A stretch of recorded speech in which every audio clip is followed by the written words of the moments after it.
Chapter 1360. After Dong Hui left the director's office, he looked for Gu Qi and asked him to arrange for someone to follow Lu Qing. He needed to know what she had done in the past 24 hours, including what she had eaten and how many hours she had slept. He also needed to have a detailed tracking record. Gu Qi knew that it was time for him to perform a meritorious service. He immediately went out and called for a group of more than 10 people to follow and monitor Lu Qing. However, what made him a little disappointed was that Lu Qing's performance was very normal in these 3 days. Other than working normally in the department and reporting to Minister Chang Qianhao alone, he didn't have any contact with anyone else. Even when he was working, he was accompanied by his secretary. He rarely had any contact with anyone alone. Gu Qi was puzzled. Did he find out that he had sent someone to follow him? 3 days later, when he saw Lu Qing walk out of the Commerce Department and walk towards the coffee house at the designated time, he knew that he was not found out. However, something must have been overlooked. The informant was still lurking in the coffee house, but this time, Garcia was obviously on guard. His deputy, Anthony, actually stood up and blocked the informant's line of sight. In just a short while, Lu Qing had already left. As for what he had done with Garcia, what they had said, and even if they had traded anything, Garcia had no idea. The difference between the Security Bureau and the Daming East factory was that they couldn't arrest people without evidence. This was Yang Qindong's order. Obviously, he was also worried about making some unjust or false cases. After all, people still had to rely on people to do things, and people were selfish. He didn't want this department to be used by others to deal with their opponents.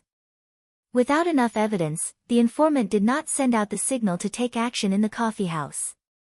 After Lu Qing, Garcia, and Anthony walked out of the coffee house, Gu Qi, who had been waiting outside, finally could not wait any longer. He entered the coffee house to understand the situation. After learning that he did not see whether the other party had traded anything, Gu Qi was in a dilemma. After all, this matter involved a director of the Commerce Department and a foreign businessman. If he acted rashly and made a mistake, the impact would be too bad. Following Yang Qindong's order, after the opening of Qiqian City's port, more and more merchants came to Qiqian City. Most of them were yellow-skinned, but there were also some white-skinned and black-skinned people. When these people arrived at Crimson City, they were first shocked by the prosperity of this place. Then, they felt a great business opportunity and spent money to purchase goods from Crimson City. At the same time, they also transported some of the ores that Crimson City needed. It was precisely because of the appearance of these sea merchants that the 5-star army needed for weapons and materials. Just based on this point, without any evidence, these merchants couldn't be casually arrested. If these people were all scared away, it would be a huge loss to Crimson City and Yangtze. Gu Qi, who couldn't make up his mind, didn't know what to do. Just as he was wondering if he should take another look, he received a piece of news that made him unable to sit still. Garcia had actually applied to leave the port with his fleet a day later, and it had been approved. Damn it, he's trying to escape. At this time, how could Gu Qi not see that Garcia was trying to escape? Now, it wasn't a matter of whether or not he had evidence. It was a matter of principle to prevent people from taking confidential information out of Qiqian City. If Garcia wanted to leave, he would definitely take away all the important things. That would be the best time to catch him red-handed. Without any hesitation, Gu Qi went straight to where his superior, Dong Hui, was at. Dong Hui also felt that this matter was very serious. After quickly consulting with Director Che Chao, he mobilized over 100 intelligence agents and decided to go to the port tomorrow morning. At the same time, he ordered Gu Qi to arrest Director Lu Qing at the same time tomorrow. However, because there wasn't enough evidence, it was best not to arrest someone in a public place like the office. Garcia didn't know that he was being targeted. He had successfully obtained the construction information of the railcar. Looking at the various neatly drawn numbers on it, he let out a long sigh of relief. With this item, this trip was worth it. With a smile on his face, Garcia could be said to be asking questions.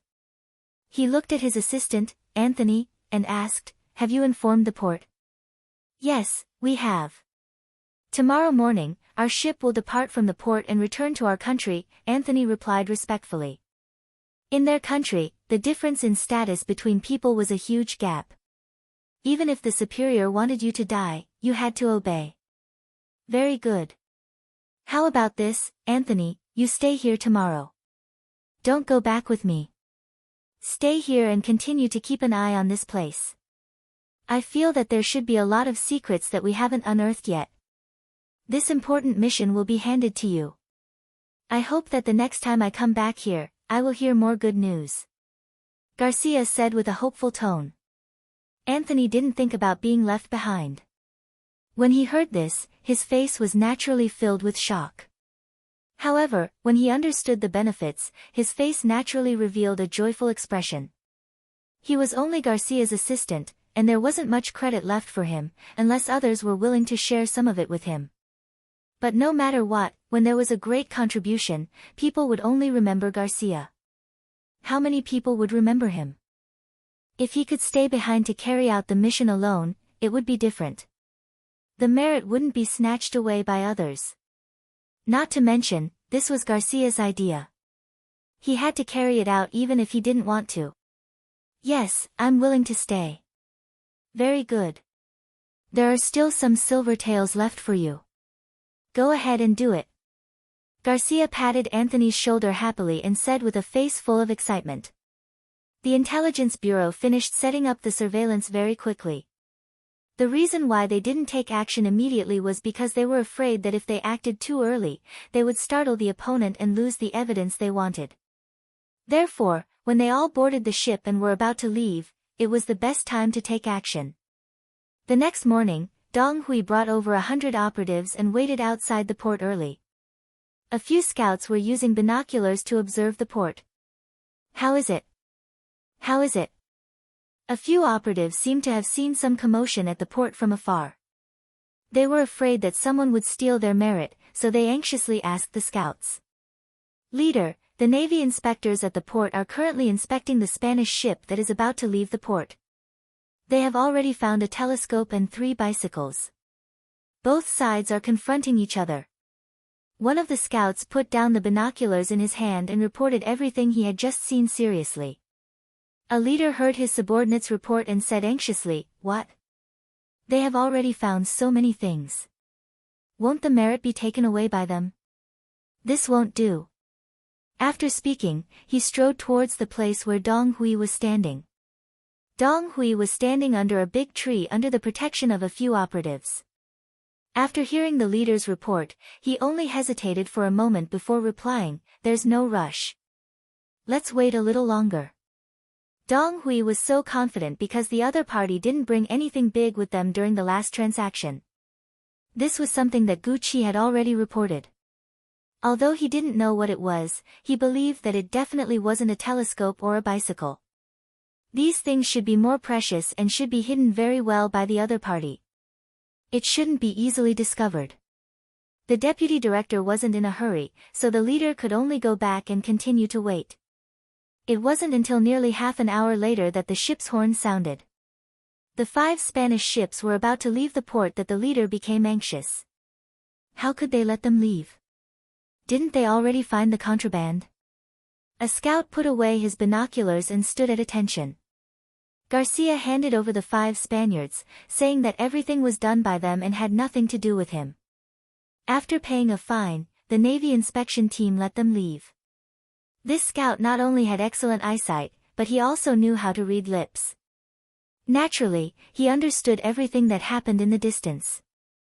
The leader didn't doubt this answer. It was because of this that he quickly turned around and ran towards Dong Hui. Soon, Deputy Director Dong also became anxious. Then, he led hundreds of people and rushed to the port. This time, the marine inspection team didn't find anything important, so it was time for them to perform. Dong Hui was very anxious and even a little excited.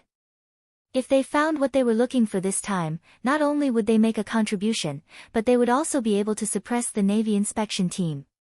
Just thinking about it made him feel very happy. However, before he could bring his men to the port, a group of cold front Navy soldiers had already blocked their way. "What are you doing?" "The Security Bureau is here to do something, get out of the way." Seeing that someone was blocking his way, Dong Hui's face was filled with anger, and his voice had a hint of roar. He received accurate information that there was something wrong with the Spanish fleet. At this time, not to mention the cold front Navy soldiers blocking his way, even the senior officers of the Navy headquarters couldn't stop him. With full confidence, he was about to continue to stride forward, but everything was stopped by the appearance of a figure. Dong Hui had to stop and stand in place. Fifth brother. Just opposite more than 100 people from the Security Bureau, a man in a gray tang suit walked out. His face was very calm, and even if one looked carefully, there seemed to be a smile on the corner of his mouth. But it was such a person. As soon as he appeared, the members of the Security Bureau stopped on the spot. Chapter 1361. Not because of anything else, but because the person who came was called Yang Wu, known as Brother Wu. "I've been waiting for you for a long time. You're really patient. By the way, where's Dong Hui?" Yang Wu said in his own voice unhurriedly. Dong Hui, who was called, immediately walked out of the crowd and came to Yang Wu. He stood at attention, reporting to Brother Wu. Dong Hui, Deputy Director of the Security Bureau in Crimson City, reporting for duty. Don't be fooled by the appearance of the Security Bureau.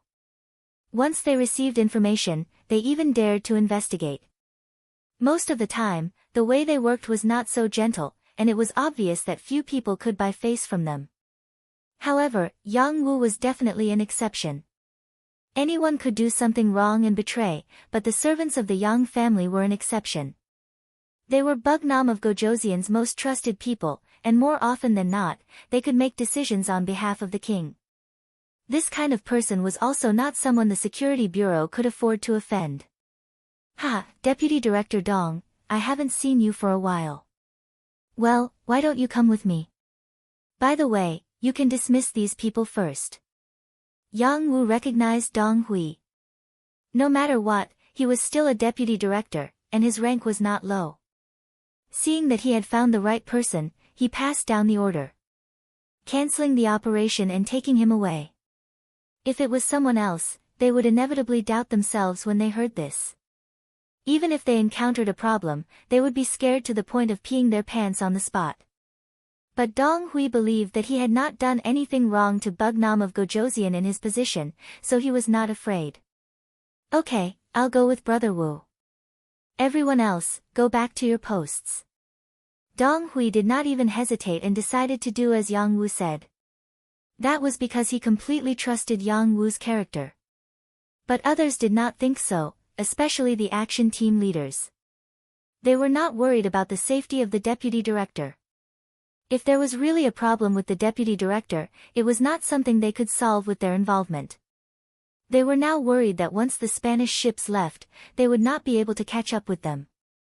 Therefore, a few bold team leaders couldn't help but stand up and say, "Deputy Director, those ships are about to leave." This time, Dong Hui didn't have to answer. Yang Wu gave the answer, "Don't worry, they have already been inspected by the Navy inspection team, so there won't be any problems. You can now listen to Deputy Director Dong's order and disperse." Yang Wu even knew what they were looking for. This time, Dong Hui felt relieved. Since the other party had made things so clear, he must have been prepared. Dong Hui no longer had any doubts and said to Yang Wu, "I'll have to trouble you to lead the way, Brother Wu." "It's no trouble. Come with me." Yang Wu was very satisfied with Dong Hui's performance. He was neither anxious nor impatient, nor did he have any guilty conscience, which was enough to explain a lot of problems. He turned around and walked towards the city under the protection of a group of marine soldiers. Department of Commerce. Gu Qi had been waiting outside for more than an hour with the two groups that Dong Hui had chosen, as well as his own team members. Seeing that it was almost time for the arrest, but Director Lu Qing had no intention of coming out, he couldn't help but feel a little anxious. After all, there was not enough evidence to prove that there was a problem with Lu Qing. If he brought people to rush into the Department of Commerce and proved that the other party was innocent, who would bear the responsibility? He was afraid that as the team leader, he would be the first to be charged and punished. However, Deputy Director Dong Hui had already given the order that if he couldn't bring Lu Qing back on time, if something happened, he wouldn't be able to bear the responsibility. After thinking about it, he finally decided to take the risk and arrest people in the Department of Commerce. In order to minimize their influence, Gu Qi only brought along 2 members who were good at fighting and left the rest outside. The 3 of them went straight to the Department of Commerce on the opposite side. After revealing their identities, Gu Qi and the other 2 walked into the building of the Department of Commerce without any obstruction. They came to the office on the 3rd floor with the sign of the Director of the Department of Foreign Liaison. Taking a deep breath, Gu Qi knocked on the door. When he heard the words, "Please enter," he pushed the door open and entered with his 2 team members. Gu Qi had already repeated the various actions after seeing Lu Qing countless times in his heart. He thought that it would be fine if the other party agreed, but if he didn't, he would have to use force to solve the problem. However, when he pushed the door open, his entire body froze. It was not for anything else, but because he saw 2 unrelated people in the office. More importantly, he couldn't afford to offend these 2 people. One of them was even his superior, the director of the security bureau in Qiqian City, Che Chao. The other person's status was not low either. He was the director of the Department of Commerce, Chang Qianhao. It was said that this person was one of the students that Bug Nam of Gojoseon valued very much. In terms of status, he was probably even higher than their director. Moss. Director, Minister Chang. Gu Qi was already shocked speechless by everything in front of him, not to mention the 2 team members behind him, who were trembling all over. They didn't know what was going on. However, the 3 people in the office all had smiles on their faces. There was no need to talk about Lu Qing. Because of his fat, standing there without moving gave people the impression that he was smiling. However, their director Che Chao's face was also full of smiles at this moment. "Director Che, your subordinates are not bad." Although they were a little late, they still made a move. "It seems that the name of our Department of Commerce is not enough to shock people." Chang Qianhao had a smile on his face and a hint of ridicule in his voice. It sounded like he was complaining. However, Che Chao was very clear about the cause and effect, so no one knew better than him whether this was praise or derision. He also smiled and said, "It's okay. It would have been better if they could have rushed in faster." Gu Qi was stunned by the words of the 2 big bosses. Just when he was at a loss, Che Chao and the other 2 had already stood up. When they passed by him, Che Chao's voice was heard. "Gu Qi, tell your people to leave. Do what you need to do. As for you, leave with me." Whether it was the dock or the Department of Commerce, all the arrangements were over before they started. However, this ending was just another kind of beginning. When the 2 sides finally gathered in front of the palace, Yang Wu, Chang Qianhao, Che Chao, and Lu Qing looked at each other and smiled. Only Dong Hui and Gu Qi were left with a confused look. Fortunately, they didn't have to wait for long. In a side hall of the palace, they saw the leader of Yang Xia, Yang Qindong. Then, the 2 of them understood what had happened. It turned out that Lu Qing didn't contact Garcia personally, but was ordered by Minister Chang Qianhao. Like the telescope, the bicycle, they were all taken out to gain the other party's trust. The facts also proved that Garcia did indeed believe them, which also revealed his ambition. In his greed, he actually wanted the construction blueprint of the rail car, which was enough to show how big his ambition was. What was rare was that this secret was unexpectedly found out by the security bureau on the way, which led to these things. Yang Qindong sat directly at the top of the hall. Below him stood the deputy commander of the Navy headquarters, Gao Xiong, a group of Navy officers, and a group of Army officers led by Leng Song. Of course, City Lord Yu Qian was also indispensable. He was the only person who had a seat, and he was also the one closest to Yang Qindong. Even if this was because Yu Qian was already very old, in his 60s, it was enough to show that Yu Qian was important in Yang Qindong's heart. Not bad, this time the security bureau reacted very quickly. "Director Che, your soldiers are good, continue to work hard.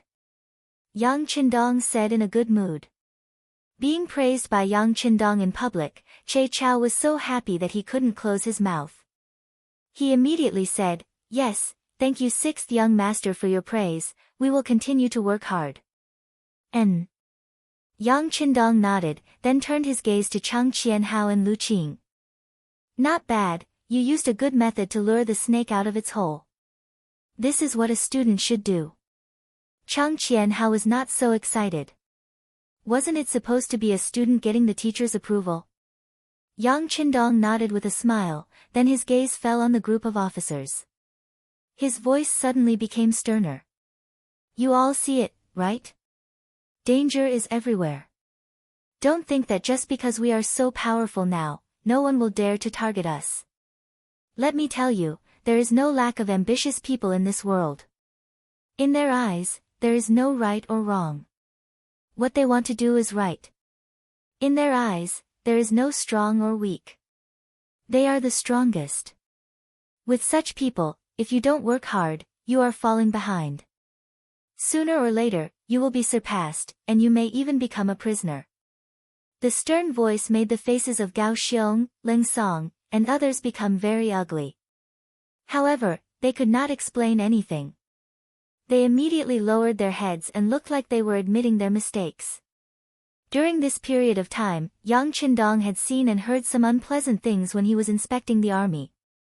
For example, the officers in the army were very arrogant, as if they were the number one in the world. In their eyes, they were the strongest army in the world. It was a good thing that they did not find trouble with others. No one would dare to find trouble with them. Self-confidence was a good thing, but arrogance was a bad thing. If they failed because they underestimated the enemy, the military officer would be held accountable. This involved how many people would die after losing the war, how many families would be separated, and how many people's happiness would be affected. Based on this point, Yang Qindong would not only punish them, but might even kill them. Based on Yang Qindong's understanding of the situation, the current Ling Feng army had this kind of arrogant mentality of underestimating the enemy. They believed that they had the most powerful firearms in the world, so they thought that they were superior and did not put any opponents in their eyes. Today, Yang Qindong decided to use this opportunity to remind the officers. If there were still people who did not recognize the reality, then he did not mind punishing some of them. It was better than losing soldiers on the battlefield and dying in battle. Chapter 1362.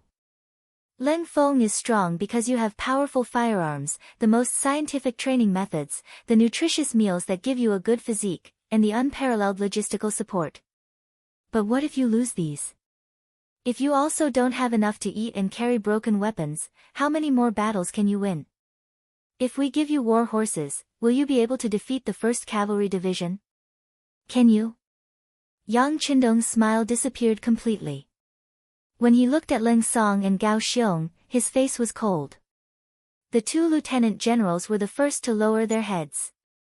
The group of major generals behind them also hurriedly lowered their heads. At this moment, no one dared to meet Yang Qindong's gaze. Ling Feng wasn't that weak. Even if they didn't have powerful firearms, normal people wouldn't be their match even if they had swords. However, they were able to do this because of the special treatment they had received. The so-called special treatment referred to the most scientific training methods and the nutritious meals they ate. Ling Feng didn't need to worry about their daily lives. They had the best guarantee, whether it was food, clothing, shelter, transportation. Even their families benefited from it. Without any worries, the results of the training were naturally very obvious. But what if they lost all of this? How much of their fighting spirit could they achieve? Ling Feng's officers probably didn't know. Under the reprimand, all the generals lowered their arrogant heads. Many of them even broke out in a cold sweat. This was the effect Yang Qindong wanted. No matter what a person did, they had to have a string in their head. Without this string, they wouldn't have any fear. Their arrogance would grow and they would suffer a loss sooner or later. He didn't want to see Ling Feng suffer such a loss. Therefore, he had to hit them with this stick. Look, even a merchant knew how to make up for his weakness. He knew how to steal the good things in Suxian City for his own use.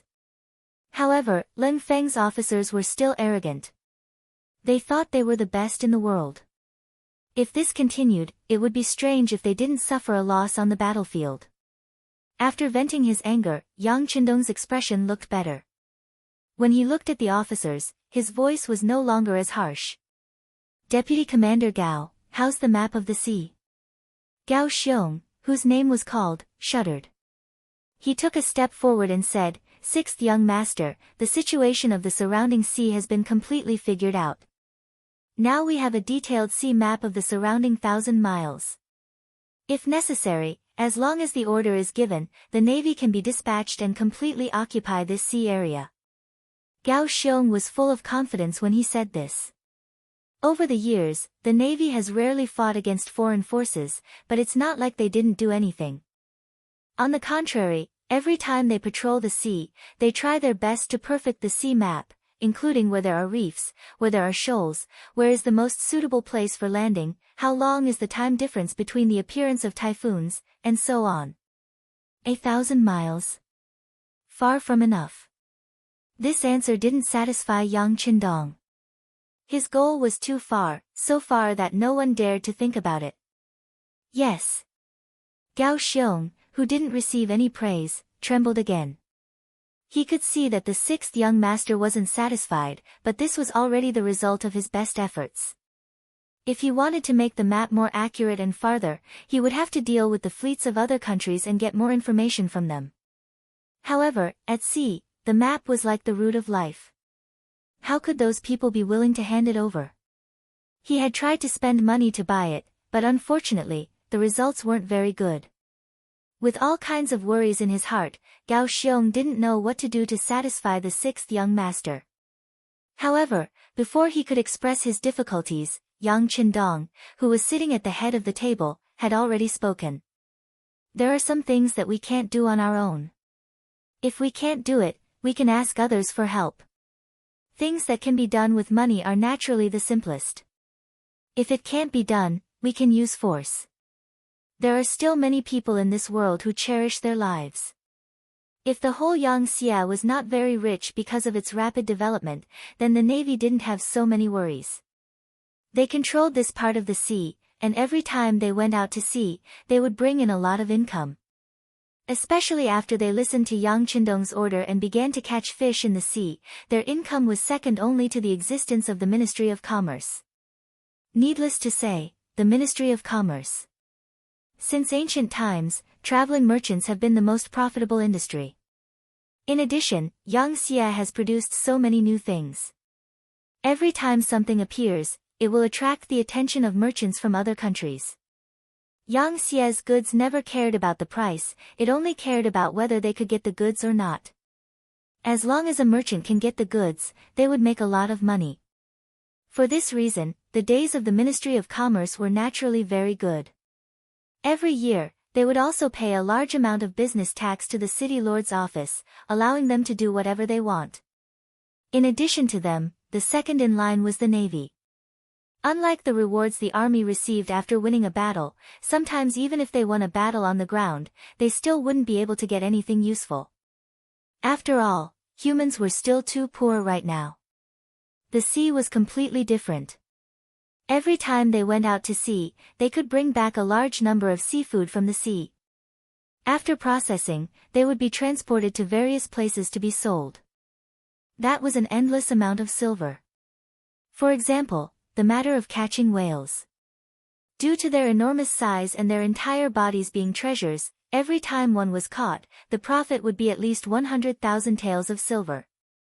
And this was when they were directly sold to the Ministry of Commerce. If they were sold to other places through the hands of merchants, the profit would be immeasurable. And just this transaction alone made countless people jealous.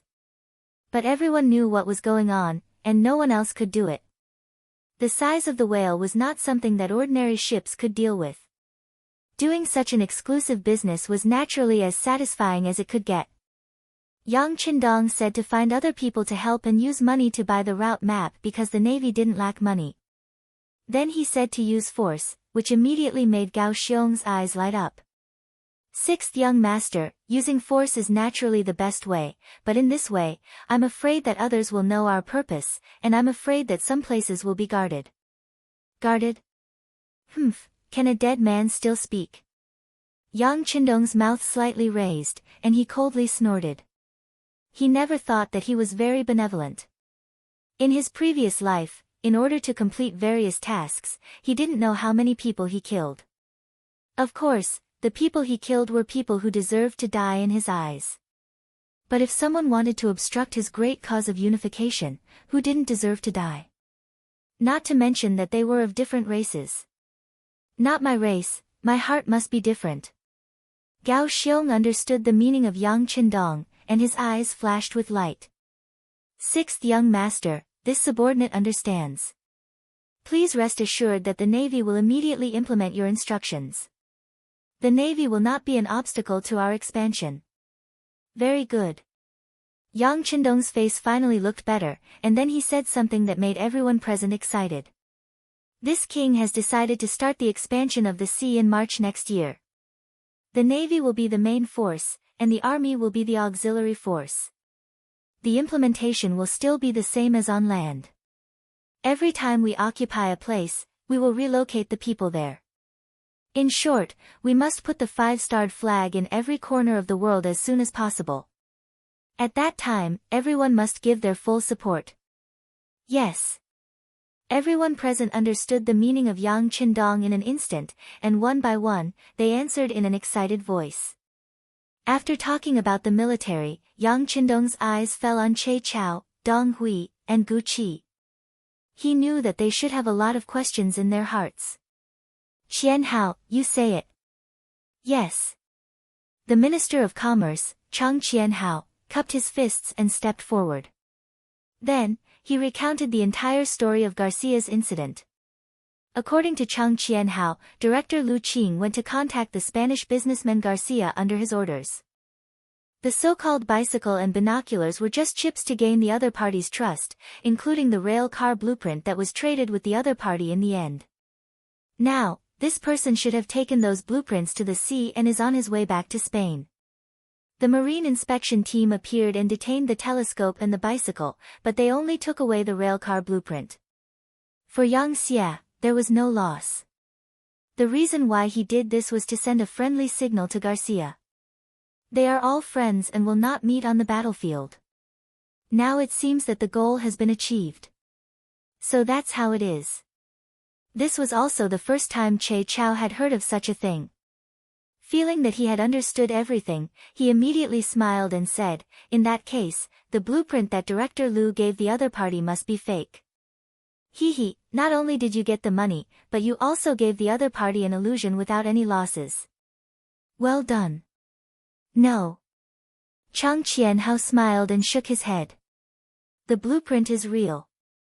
If not, how can we let the other party see our friendship? What? It's real. Then this. Che Chao's face turned ugly. If all of this was real, in his opinion, the sacrifice was too big. Fortunately, Yang Qindong spoke at this time. It's nothing. Even if there is a blueprint, some things can't be built so quickly. Just the iron smelting alone is enough for them to prepare for a period of time. Of course, if they can really build it, wouldn't it be better? It would save us some trouble. When these words were said, everyone was stunned at first, but then they suddenly understood and nodded. Yes, the Navy is about to expand on the sea. One day, Spain will become a part of Yangtze. If they have any scientific results, wouldn't it help the entire Yangtze? Chapter 1363. After figuring out this point, everyone's expression became much better. Everyone had a deeper understanding of Yang Qindong's strategy. Garcia was probably still secretly happy at this moment, but if he knew that what he got was what Yang Xie wanted to give him, and that he had successfully misled them, it would be too late for him to cry. Immediately secretly arrest Anthony and learn more about the situation on the other side of Spain from his mouth. At the same time, arrange for people to learn the Western language, so that it will be easier to manage them in the future. Yang Qindong saw that the matter was settled, so he made a final conclusion. After saying this, he looked at Director Che Chao of the Security Bureau and nodded approvingly. This time, the Security Bureau reacted very quickly, which is worthy of praise. I will record this merit. I also hope that you can continue to work hard and find more problems hidden in the dark. Che Chao, who was praised, was very excited. He immediately stood at attention and gave a standard military salute. Please rest assured, 6th young master, our Security Bureau will work hard and strive for new achievements. The matter of the Spanish merchants was over. Not long after, Anthony was arrested. After the Security Bureau used certain means, he lowered his noble head and was willing to tell everything he knew. Not only that, the Security Bureau, with the help of the Navy, began to secretly arrest some other foreign sea merchants who came to Resin City. From their mouths, more and more navigation maps fell into the hands of the Navy headquarters, making full preparations for the battle at sea in March. Yang Qindong was still constantly monitoring and guiding the work of Resin City, guiding Yang Xie's development with some of the vision and ideas of the future generation. At night, he was busy in the palace. Now he only has a son and a daughter. In the future, the huge family business will obviously not be enough for them, so he needs to work harder. Fortunately, Yang Qindong has the strength of a grandmaster. Even if he works hard, it won't hurt the foundation of his body. In addition, his wives are very cooperative, so it's only a matter of time before results are produced. On the grassland battlefield, although Yang Qindong was no longer there, the troops left there were still seriously carrying out the strategy of besieging the city. The results were also very obvious. If it wasn't for the arrival of winter and the heavy snow, the entire Yili Inner District would have been under Yang Xie's control. Southern Ming Dynasty, Department of Aristocrats. Zhu Huichen's expression was a little unsightly. Zhu Huitu, who betrayed his elder brother and younger brother and became the king of 3 provinces from King Guangdong, finally realized that he had been fooled by Zhu Qizhen after more than 2 years. What does it mean to be in charge of military affairs but not political affairs? At first, Zhu Huichen thought that as long as he had military power, he could do whatever he wanted. But who would have thought that raising an army would require money, especially when he had 500,000 soldiers? Every month, even every day, his expenses would be enormous. If he hadn't reached an agreement with Yang Qindong, where he would give 200,000 Han people every year in exchange for the exclusive distribution rights of Yang Xie's products in the 3 provinces, he wouldn't have been able to hold on until now. But even so, he still needed to supplement a lot of money from his own treasury. After more than 2 years, he felt that he couldn't hold on any longer.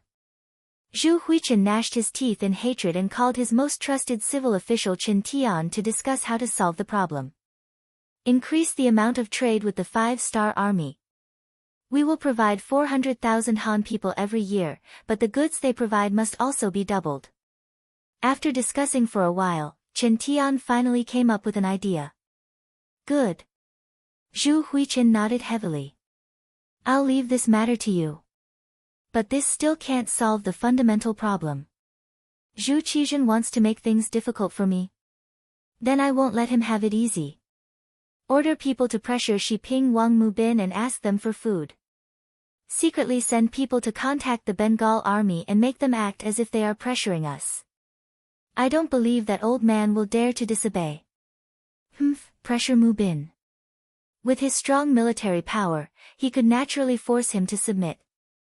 Squeezing some food or even gold and silver was not a problem. But this would naturally cause Emperor Yingzong to be dissatisfied. If it wasn't necessary, Zhu Huichen wouldn't want to do this. But now, he had no better ideas. Even if it made the emperor unhappy, he had to try it. After Chen Tian heard this, his face showed some hesitation. He wanted to say something to dissuade him, but he thought that there was no other way. Angering the emperor was better than not being able to live. He could only nod and agree. The moment Zhu Huiqiang made a move, the relevant telegram was immediately sent to the palace of Tsuxian City. After reading the telegram, Yang Qindong was displeased. Does this Zhu Huiqiang only know how to contact foreigners to bully the Han people? Beta Persei, who had followed Yang Qindong for many years, immediately understood the meaning of his words. He immediately said, "Young master, don't worry. I will immediately arrange for people to warn the king of the 3 provinces." "Yes, we have to warn him. You can tell him clearly that there is no problem with doubling the population and doubling the goods. However, if he dares to join forces with other countries to bully the Han people, there is no need for the southern Ming Empire to make a move. My 5-star army will be the first to destroy him." If he had to say who he hated more between foreign enemies and traitors, it would definitely be the latter. Towards those who had no ancestors and no sense of nationality, once he made a move, he would not be lenient. A telegram was in order. Very quickly, Yang Xie's envoy received the order and went to meet the king of the 3 provinces on the same day. No one knew how the discussion went, but in short, the Bengal army quickly retreated from the border of the southern Ming, allowing the people there to have a chance to breathe. The 5-star army had already agreed to double the population and goods. Shiping's King Mubin could not stand the pressure of Zhu Huichen's army and gave out some food and money. On the surface, it seemed that Zhu Huichen's danger of raising an army was temporarily resolved. However, he was not happy at all. It was not for any other reason, but because the attitude of the emissary sent by Yang Qindong was very bad and very threatening. What kind of person was Zhu Huichen? For glory, wealth, and power, he was even willing to send his own brothers to the guillotine and was willing to betray them. How could such a person be willing to be threatened by others? Therefore, even though he agreed to Yang Qindong's request to not let foreign countries oppress the Han people, in fact, he had already done so. However, after the envoy left, he smashed a few sets of porcelain bowls, one of which was expensive, his favorite tea set. "He's going too far, he's going too far. We're all kings, why did he do this, why did he do this?"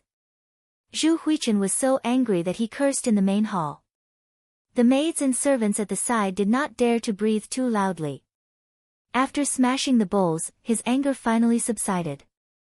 Then, Zhu Huichen dove into his bedroom and went to sleep. He slept until the sky turned dark and only woke up. After shouting for someone, the person who appeared in front of him was actually Qin Tian. Looking at his most trusted think tank, Zhu Huichen finally didn't show his displeasure. Instead, he gave a wry smile and said, "Why are you here, sir? Did some reckless servant go to invite you? Alas, these people are really ignorant." "No, no." Qin Tian hurriedly waved his hand. Although when Zhu Huichen was angry in the past, the servants had no choice but to invite him twice, this time he was not invited, but uninvited. "Your Majesty, there is a very confidential matter to discuss with you." After a quarter of an hour, a neatly dressed Zhu Huichen appeared in the secret room. Opposite the candlelight was a very ordinary-looking man of about 30 years old.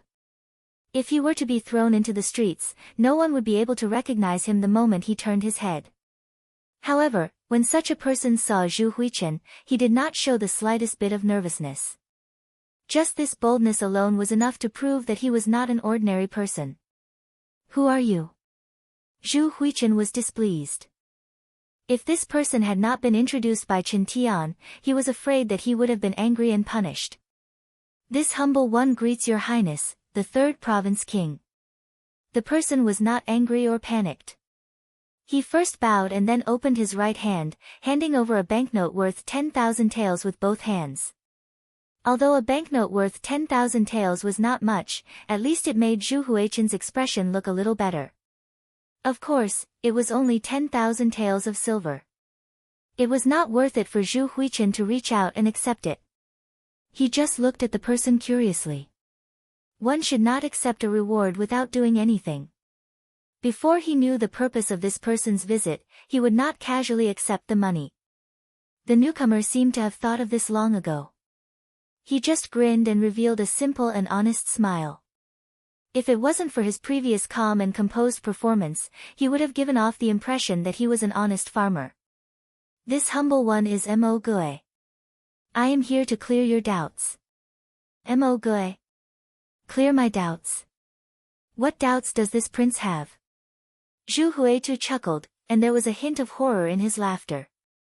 Mo Gui, who was not affected by Zhu Huichen's laughter, spoke up.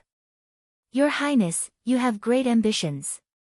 It is a pity that he Xingdong and Bugnam of Gojoseon's appearance overshadowed your glory. If you want to achieve great things, you have to get rid of Yang Xie first. Now there is an opportunity in front of you. I wonder if you are willing to seize it. Zhu Huichen naturally knew what he Xingdong meant. He had just been warned by Yang Qindong and was furious. Mo Gui had appeared. He had to admit that he had chosen the right time. But did he really think he was stupid? Before he could figure out the other party's background, he would not say anything that was on his mind or speak the truth. Ha, ha. Zhu Huichen just laughed and did not make any comments. Mo Gui still did not care about this. Instead, he put the banknote worth 10,000 taels of silver on the table and said, if there is an opportunity to get rid of Bugnam of Gojoseon, would you be willing to do it? Of course, before that, you don't need to do anything. If Bugnam of Gojoseon is really in trouble one day, you only need to move your fingers and hit him when he is down. Your Highness does not need to answer this humble one's question. If there is an opportunity, you can decide whether to do it or not. If there is no opportunity, you can just bide your time. This 10,000 taels of silver is my master's sincerity. At least it shows that I am not a person who likes to talk nonsense. Okay, if there is an opportunity, we will meet again. Chapter 1364. Before Zhu Huichen could give an explanation, Mo Gui had already turned and walked out of the secret room. Zhu Huiyun didn't stop him. Why would he stop him? He didn't do anything and gave him 10,000 taels of silver. Even if he was crazy, Zhu Huiyun still liked him. If he could meet dozens of crazy people like him in a day, would he stop? Of course, Zhu Huiyun didn't think Mo Gui was crazy. Since he said so, something might happen. What he needed to think now was what to do when the opportunity presented itself. Chen Tian brought him here, so Zhu Huiyun naturally wanted to hear his thoughts. Minister Chen, what do you think? Your Highness, let's just pretend that nothing happened and do what we should do after receiving the banknotes. If it really is as this person said and such a day really comes, it won't be too late for us to plan for the long term. Otherwise, let's pretend we didn't see him. It's not a bad thing to take the money for free. No one would complain about having too much money. Although 10,000 taels of silver wasn't much of a problem for Zhu Huiyun, who had 500,000 soldiers, it was free. But after all, he had gotten it for free. Who would complain that it was too little? Zhu Huiyun nodded silently, obviously approving of this decision. But in fact, he was very curious. This Mo Gui was obviously just a messenger. He had a master behind him. Who was this master? If he guessed correctly, the person behind Mo Gui must know him and Yang Qindong very well. How could it be a coincidence that Mo Gui made a move right after Mo Gui threatened him? Interesting, interesting. Thinking that there was someone who knew Yang Qindong so well and was secretly watching everything, Zhu Huiyun suddenly became interested. He even began to look forward to that moment. If that day really came, he would definitely make a move. He had long coveted Yang Xie. Thinking of the countless good things in Yang Xie's territory, once Yang Qindong was in trouble, Yang Xie would be like the sky falling. It would definitely be chaotic. When that time came, he would definitely make a move. Countless riches would be waving at him. That day would be his chance to achieve great things. Far Eastern Province. After entering winter, it snowed for 3 days. The thickness of the snow at the highest point was 60 centimeters. This was just the beginning of winter. It could be imagined that there would be more snow like this in the future. Tang Xing of the 4th Cavalry Division walked out of the tent. When he saw the white snow in front of him, his expression became nervous. He began to worry about whether his tribe had suffered a disaster, whether there were casualties, and whether they had enough food. Tang Xing wasn't a pure Han. His mother was Han, and his father was Mongol. Back then, the Mongol cavalry raided the fields to raid his mother and gave birth to him. His poor mother died of an illness not long after giving birth to him, leaving only his father and grandfather to depend on each other for survival.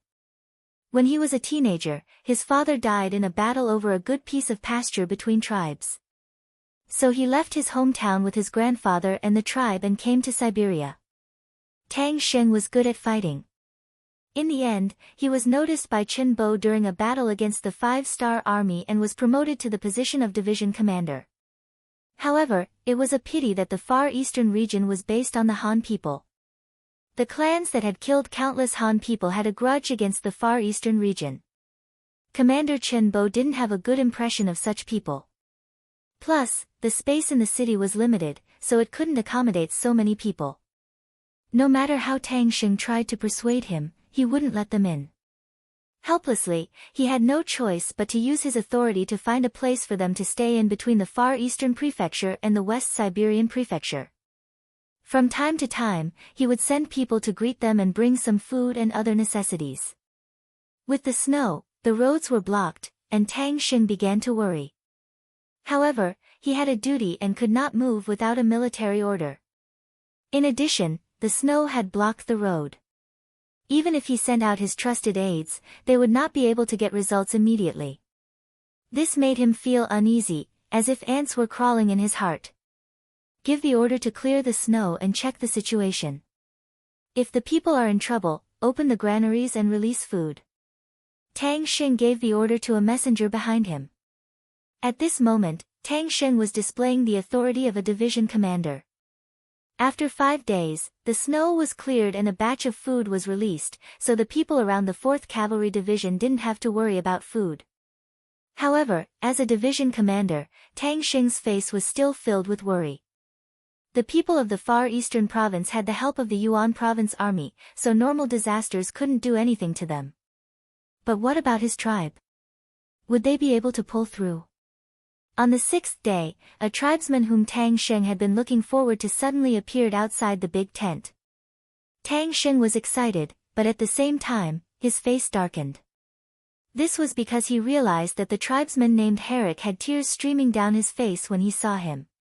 "Brother Tang, our tribe has been surrounded by Akmu. You have to save them." The winter in Crimson City was no different from usual. In this half-modern city, there were all kinds of strategies to deal with anything. Even if there was a tsunami, there were ways to deal with it.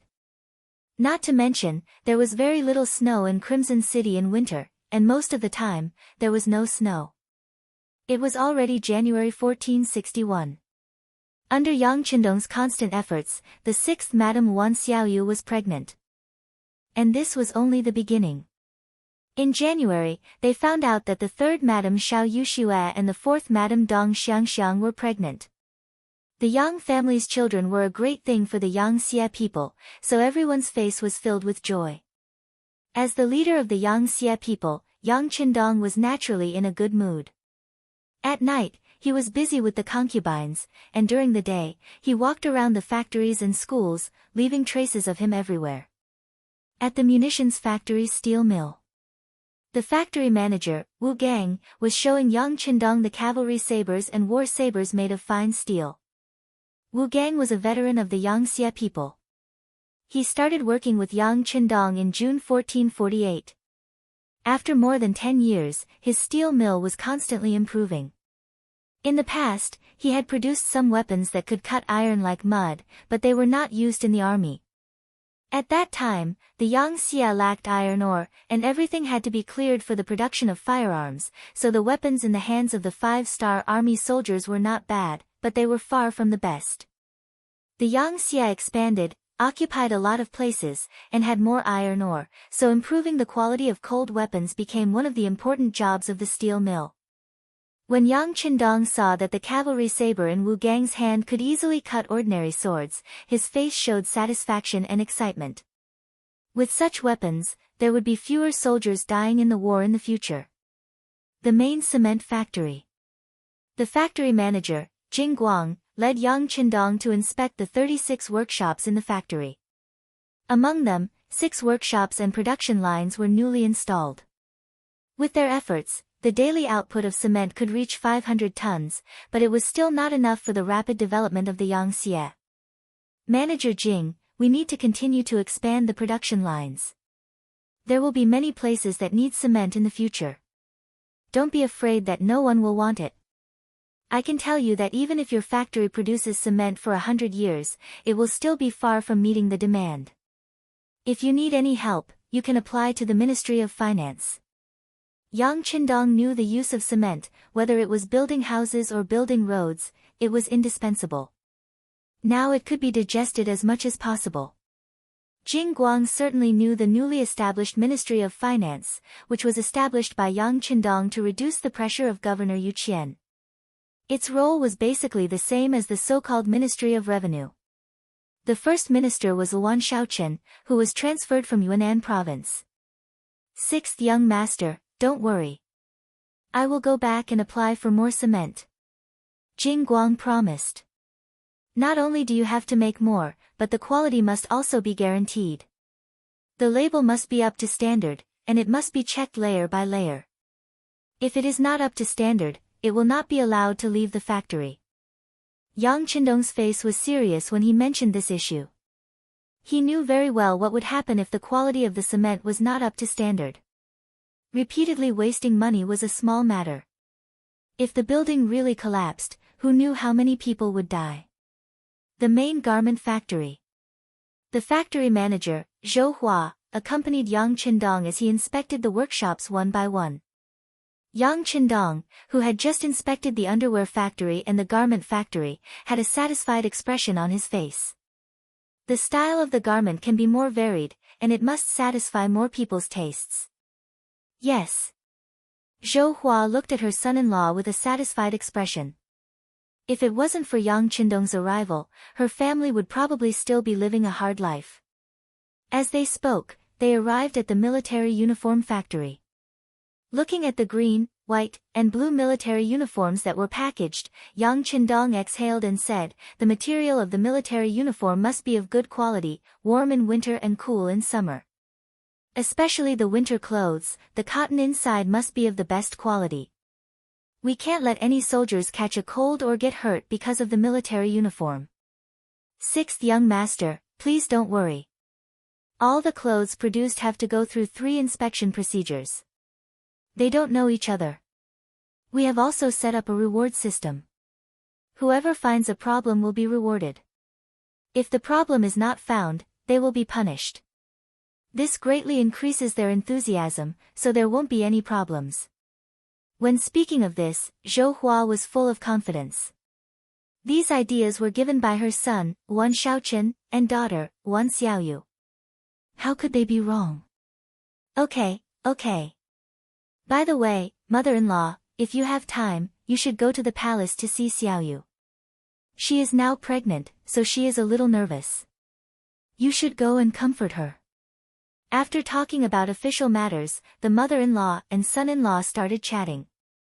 Chapter 1365. Shipyard. Accompanied by the shipyard director Hong Yi, Qin Chuan inspected the newly produced warships. The 5-star Army Navy was currently using sailboats.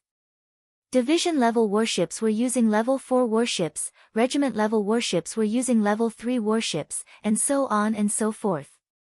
After years of hard work, they had finally built a Level 5 warship. The size of the ship and the number of cannons made it the warship used by the officers. We still need to build more warships like this. If there's any need, the other departments will fully cooperate and strive to upgrade all the warships. Looking at the ship that was over 100 meters long, Yang Qindong sighed. Yes, the Navy headquarters also has such a request. In the future, all division-level warships will be upgraded to Level 5 warships. In the future, we will focus on researching Level 6 and 7 warships. Hong Yi said with a face full of excitement. No. There's no need to worry about Level 6 and 7 warships. Right now, the research department is researching steam engines. Once that thing is built, it will be used on Level 6 warships. At that time, the speed will be dozens of times faster than now. Yang Qindong sighed and said. Paper factory. factory director Kong led Yang Qindong to inspect many workshops. Looking at the white paper being produced from the production line, Yang Qindong walked forward and took 2 pages. He found that the paper was very sturdy and thick. Very good. In the future, Yang Xie's children will have to go to school. This will require a lot of paper. You will have to work hard. Yes. Kong nodded. We will definitely work hard. After spring, we will build more production lines. There won't be any delays. There must be no delays. Education is the foundation of the country. Only when the people have culture and wisdom can the country become stronger. This is the national policy, and no one can change it, much less neglect it. Glass factory. A year's GDP and wealth had reached a certain ratio. It had become one of the important sources of Yang Xie's wealth. As the factory director, Qin Ming had his own pride. However, when he faced Yang Qindong, that bit of pride had long disappeared, because everything in front of him was created by this person. Glass was not a big deal in Yang Xie. It was even used in ordinary households. For example, the windows of many residential buildings were made of transparent glass. But to the Yang family, this was still a novelty, especially the various accessories made of glass. Businessmen from other places would rush to buy them. After creating so much production value and wealth, the head of the glass factory, Qin Ming, would be glowing with happiness wherever he went. The factory's confidentiality measures still need to be strengthened. We can't let others steal the results. If you need anything, you can go directly to Yang Wu. He will make the arrangements. Yang Qindong was very clear that the production of glass was not that complicated. It could be said that it was not difficult for those who knew how to do it. Once the process was known, he could make it, but others could also make it. That would be a big problem. Yes, 6th young master, don't worry. The people in our glass factory are all old. Their families are all in Qiqian City. They are also loyal to Yang Xie and will not be disloyal. Moreover, the military is also very strict in this area. Every one of them has a detailed record. Qin Ming also knew how serious the situation would be if something went wrong, so he immediately vowed. Good, I'm relieved when you do things. Yang Qindong patted Qin Ming's shoulder. This person was also an old man who had followed him for more than 10 years. All these years, there were no problems, which was enough to prove his confidence. Winery. Manager Hong Shi brought in different degrees of liquor for Yang Qindong to taste. He introduced them to Yang Qindong and introduced them to him. Wine was one of the things that men loved no matter where they were. As long as they could afford it, almost everyone would want to drink it. Therefore, as long as the quality of the liquor was good, there was no need to worry about selling it. Yang Xie had opened up a large amount of grain fields.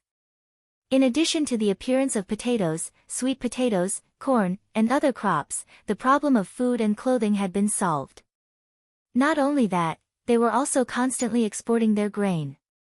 Right now, the grain that the southern Ming dynasty needed was basically provided by the 5-star army. When there was more grain, it was naturally not a good idea to store it in the granary. Using the excess grain to make wine was a better use. Good wine could be exchanged for silver and more money. Right now, the winery was also one of the main sources of income for Yang Xie. 6th young master, right now, not only do we have 10-degree liquor, 20-degree liquor, and even 55-degree liquor, we have also produced a lot of soft drinks and beverages. Together with the transparent glass bottles, the price will not be low. Hong Shi reported at the same time as he reported his work. Your train of thought is correct. But it's not enough. For example, we can change the packaging of the beverages. Bag packaging and paper packaging can be used. This way, we can lower the content of the drinks and even normal people can buy them. This way, the sales will be better. Also, for the wine, we need to come up with more variations. Don't limit it to just a few types. We can divide it into high, medium, and low consumption levels. While serving the public, we can also earn more money. Yang Qindong thought about how the beverages in the future had already become a meal for normal families. Thus, he instilled his thoughts into Hong Shi's ears. Manager Hong Shi listened attentively, and the secretary beside him was also taking notes with a small notebook. After being in Crimson City for a long time, who didn't know that the sixth young master's words were the golden law? They were absolutely correct. Main food processing factory. Zhou Dai was accompanying Yang Qindong to inspect the food production line.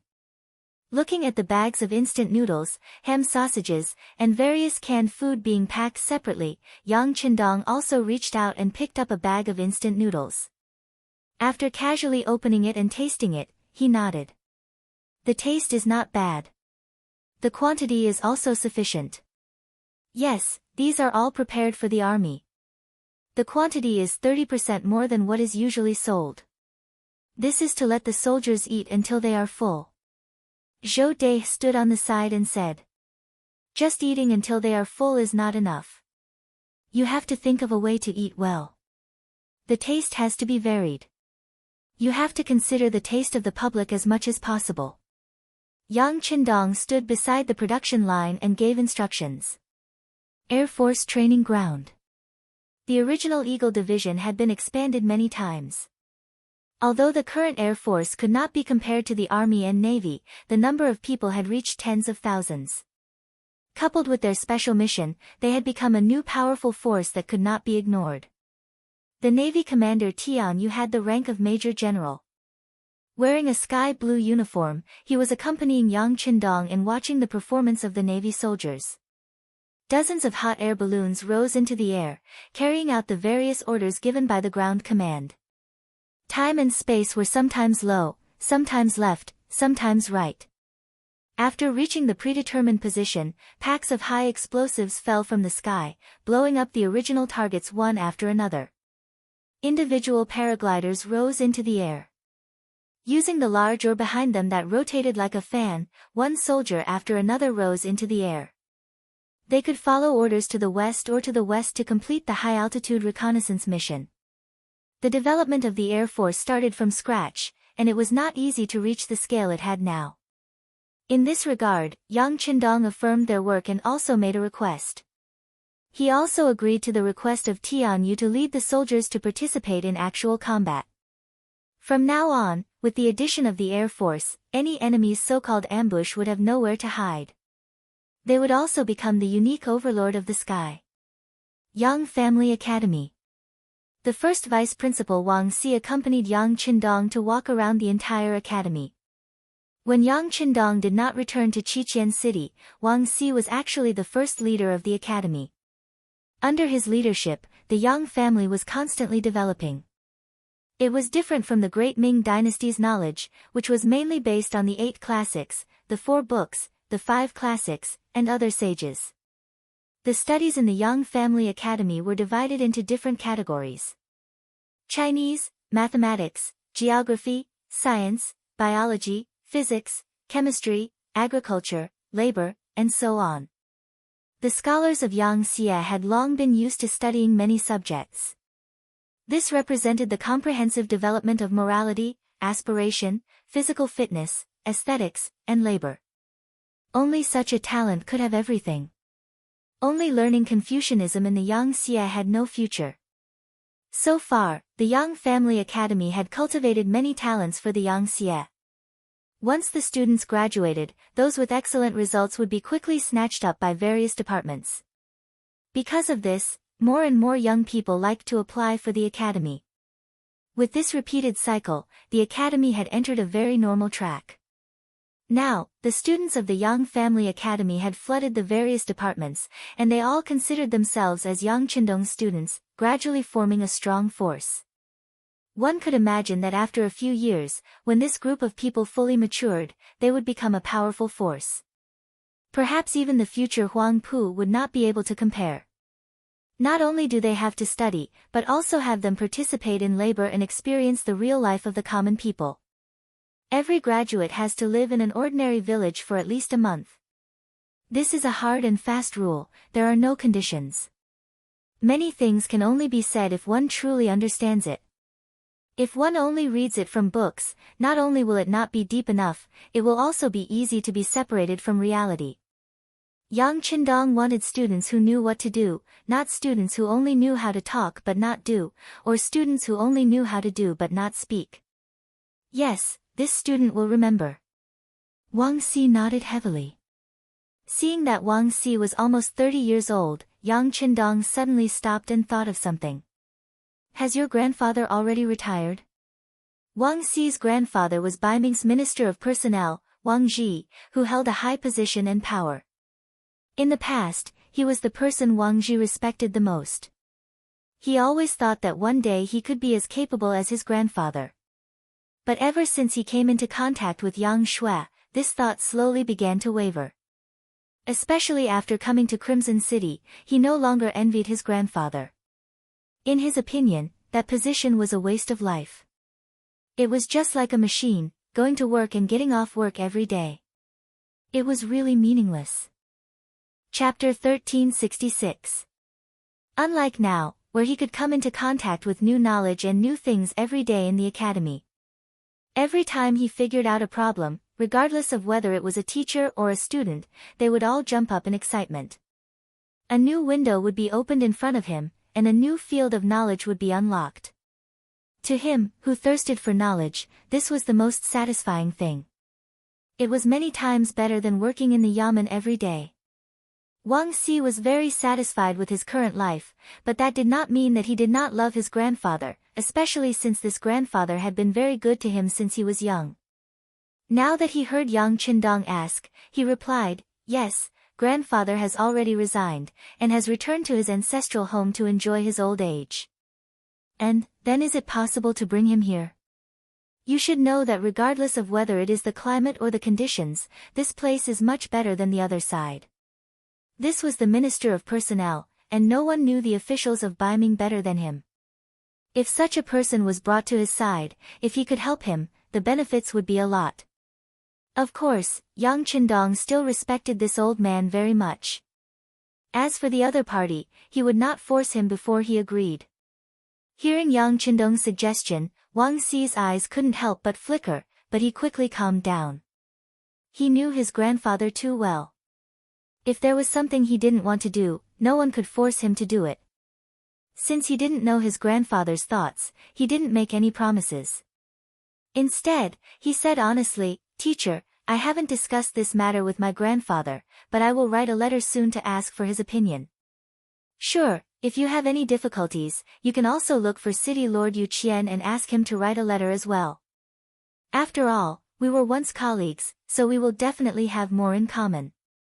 Yang Qindong suggested with a smile, causing Wang Si to nod his head continuously.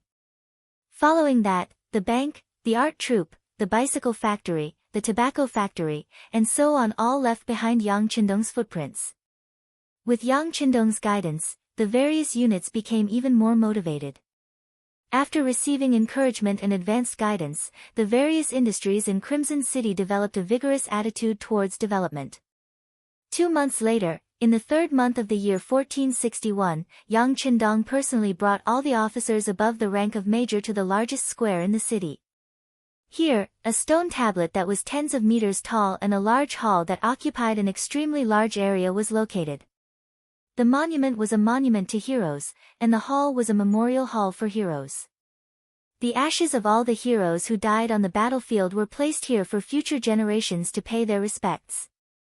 It was precisely because these martyrs were not afraid to shed blood and sacrifice that the Yang Xia party was able to grow stronger and the people were able to live a better life. Anyone with a conscience would never forget these heroes who had sacrificed themselves. On the first day of every month, a large number of officers would come to pay their respects. Even during normal times, there would be people taking turns to come every day.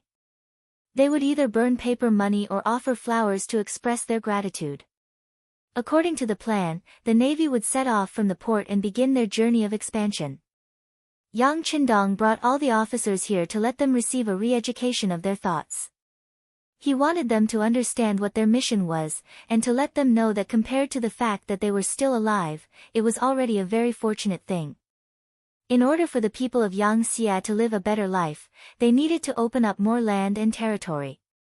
During this process, they had to display the spirit of not being afraid of hardships and not being afraid of death. If they were unfortunate enough to die in battle, their corpses would be transported back here to be worshipped by future generations forever. On the square, hundreds of thousands of people from all walks of life gathered here. They personally witnessed their leader, Yang Qindong, offer a wreath to the martyrs. Following that, all the officers above the rank of major swore, shouting slogans that they were not afraid of death, and made all sorts of promises to the martyrs. On that day, many of the people present cried. On that day, many of the officers present had their eyes wide open. On that day, Yang Qindong knelt in front of the monument and secretly swore in his heart that the martyrs would not die in vain. Yangxia would one day unify the world. At that time, even more people would come to pay respects to them. At that time, their heroic souls would be forever remembered by future generations. A day later, all the officers above the regiment level who stayed in Qiqian City gathered in the army headquarters auditorium. Yang Qindong personally taught them what the main contradiction was, what the secondary contradiction was, what the unity of thought was, what the united front was. How to build a base, how to fight a land revolution, how to mobilize the power of the people, how to do diplomatic and united front work well. 2 days later, under the personal escort of Yang Qindong, the Marines set off. Deputy Commander Gao Xiong personally led the team. Several naval divisions were ready to set off. Countless warships filled the military port, blowing their horns and raising their white sails as they set off with the wind. Yangxia's struggle for hegemony on the sea began. 2 days later, Yang Qindong was in the palace accompanying the princess, Hu Yan. A telegram that had just been received was personally delivered to him by Beta Persei. In December, Wan Xiaoyu was pregnant. In January, Xiao Yuxue and Dong Xiangxiang were pregnant. In February, Tuoya and Su Maner were pregnant. In March, Junko and Hu Yan were pregnant. Yang Qindong was like a hard-working little bee, constantly wandering around the harem, using his strength as a grand master to continuously sow seeds. Fortunately, the results were remarkable. Other than the second wife, Qiao Yin, who already had Lele, all the other wives were pregnant. Even Hu Yan, after having Yang Bo and being pregnant with her second child, was as happy as a little girl. Yang Qindong also took more time to accompany her. When the telegram appeared, Yang Qindong's expression did not change, but a trace of doubt flashed through his eyes. If it was not an important situation, Beta Persei would not dare to send the telegram at this time. But he still came, which could only prove one thing. Something had happened. He reached out and took the telegram. After casually glancing at it, he put it aside as if nothing had happened. Next, he accompanied Hu Yan to watch the new song and dance arranged by the Arts and Crafts Regiment for a while. Seeing that the other party was tired, he asked Xiao Qing and other personal maids to send the madam to rest. After Hu Yan's back was out of sight, Yang Qindong turned and went to the office in the hall. As soon as he entered the large study, Yang Qindong looked at Beta Persei, who followed closely behind him, and asked, "What's going on in the Far Eastern region?" "Young master, after receiving the telegram from Governor Chen Bo, I immediately asked the Security Bureau and the CIA. There was soon news from there. It should be that Tang Sheng, the commander of the 4th Cavalry Division of the Far Eastern Army, suddenly rebelled and joined forces with the cavalry of a Siberian Mongolian tribe, Khan Hulahan, to attack the state capital of Archeng. After a bloody battle, Governor Chen Bo disappeared, and now the Far Eastern region is basically in the hands of Tang Sheng." Beta Persei obviously came prepared and reported after investigating the specific situation. "Khan of Siberia. Tang Sheng rebelled?" Yang Qindong muttered. After an unknown period of time, a cold voice suddenly sounded. "Humph. They are courting death." At this time, Yang Xia was so powerful that others were afraid that they would find trouble with him. How could there be people who were so blind as to find trouble with him? There was also that commander called Tang Sheng. He was in such a high position, yet he still rebelled. Yang Qindong really couldn't figure it out and was even angrier. However, there were some things that anger alone couldn't solve. What did Tiger's Mane say? Tiger's Mane's new army was in the beginning city, which was the closest to the Far Eastern region. If there was a problem there, they should have reacted immediately. Perhaps the army to quell the rebellion had already been sent out. This. Beta Persei lowered his head, his expression a little ugly. What do you mean by this and that? I'm asking you, how many reinforcements are you going to send for the new army? Who will lead them? Yang Qindong wished that he could give Beta Persei a kick. Why did it take so much effort to speak? Where did his usual straightforwardness and cleverness go? Beta Persei didn't dare to dodge Yang Qindong's kick, nor could he dodge it. He straightened his body and said, "Young master, regarding the matter of sending reinforcements, the officers of the new army have different opinions, so much so that Tiger's Mane can't force a decision." The so-called difference in opinions was still pleasant to hear.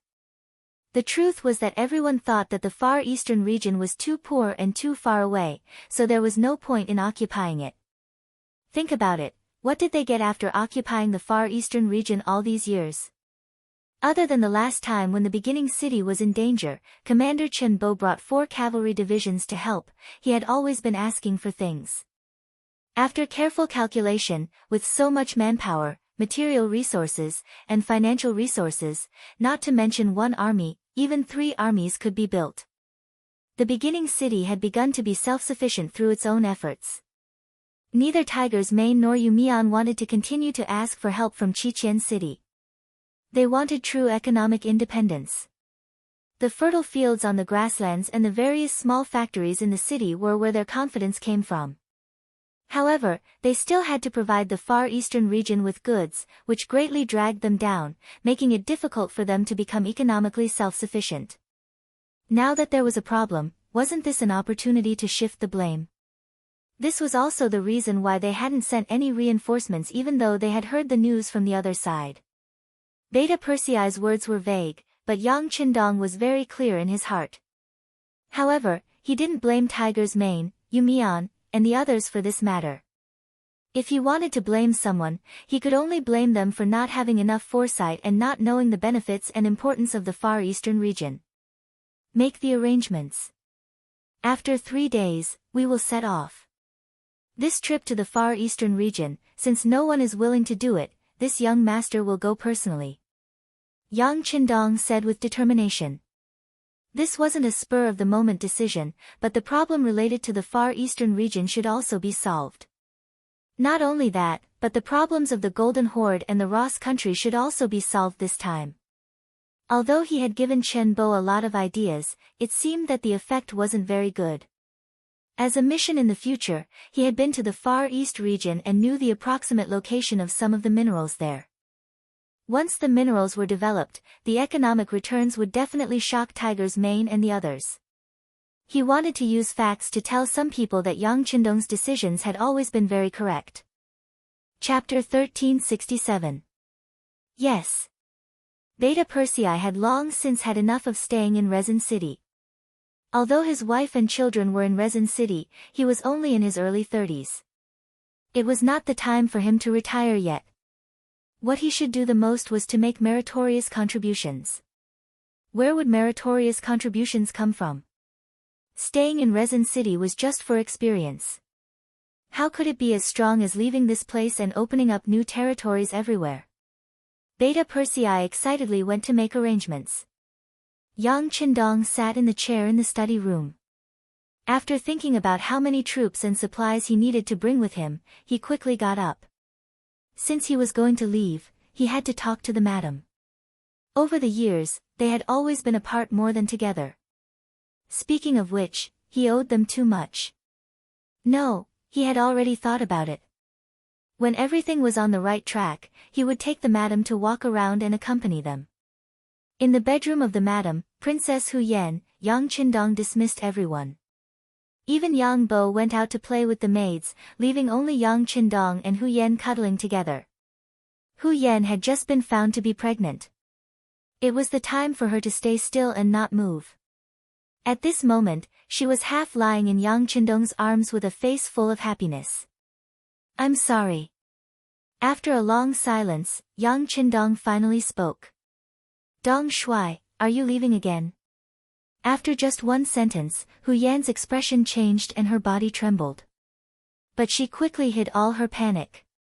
Ever since she married Yang Qindong, she knew that her man was a man who could do great things. He must not be restrained by his love life. Towards Yang Qindong, the 8 madams each had their own way of addressing him.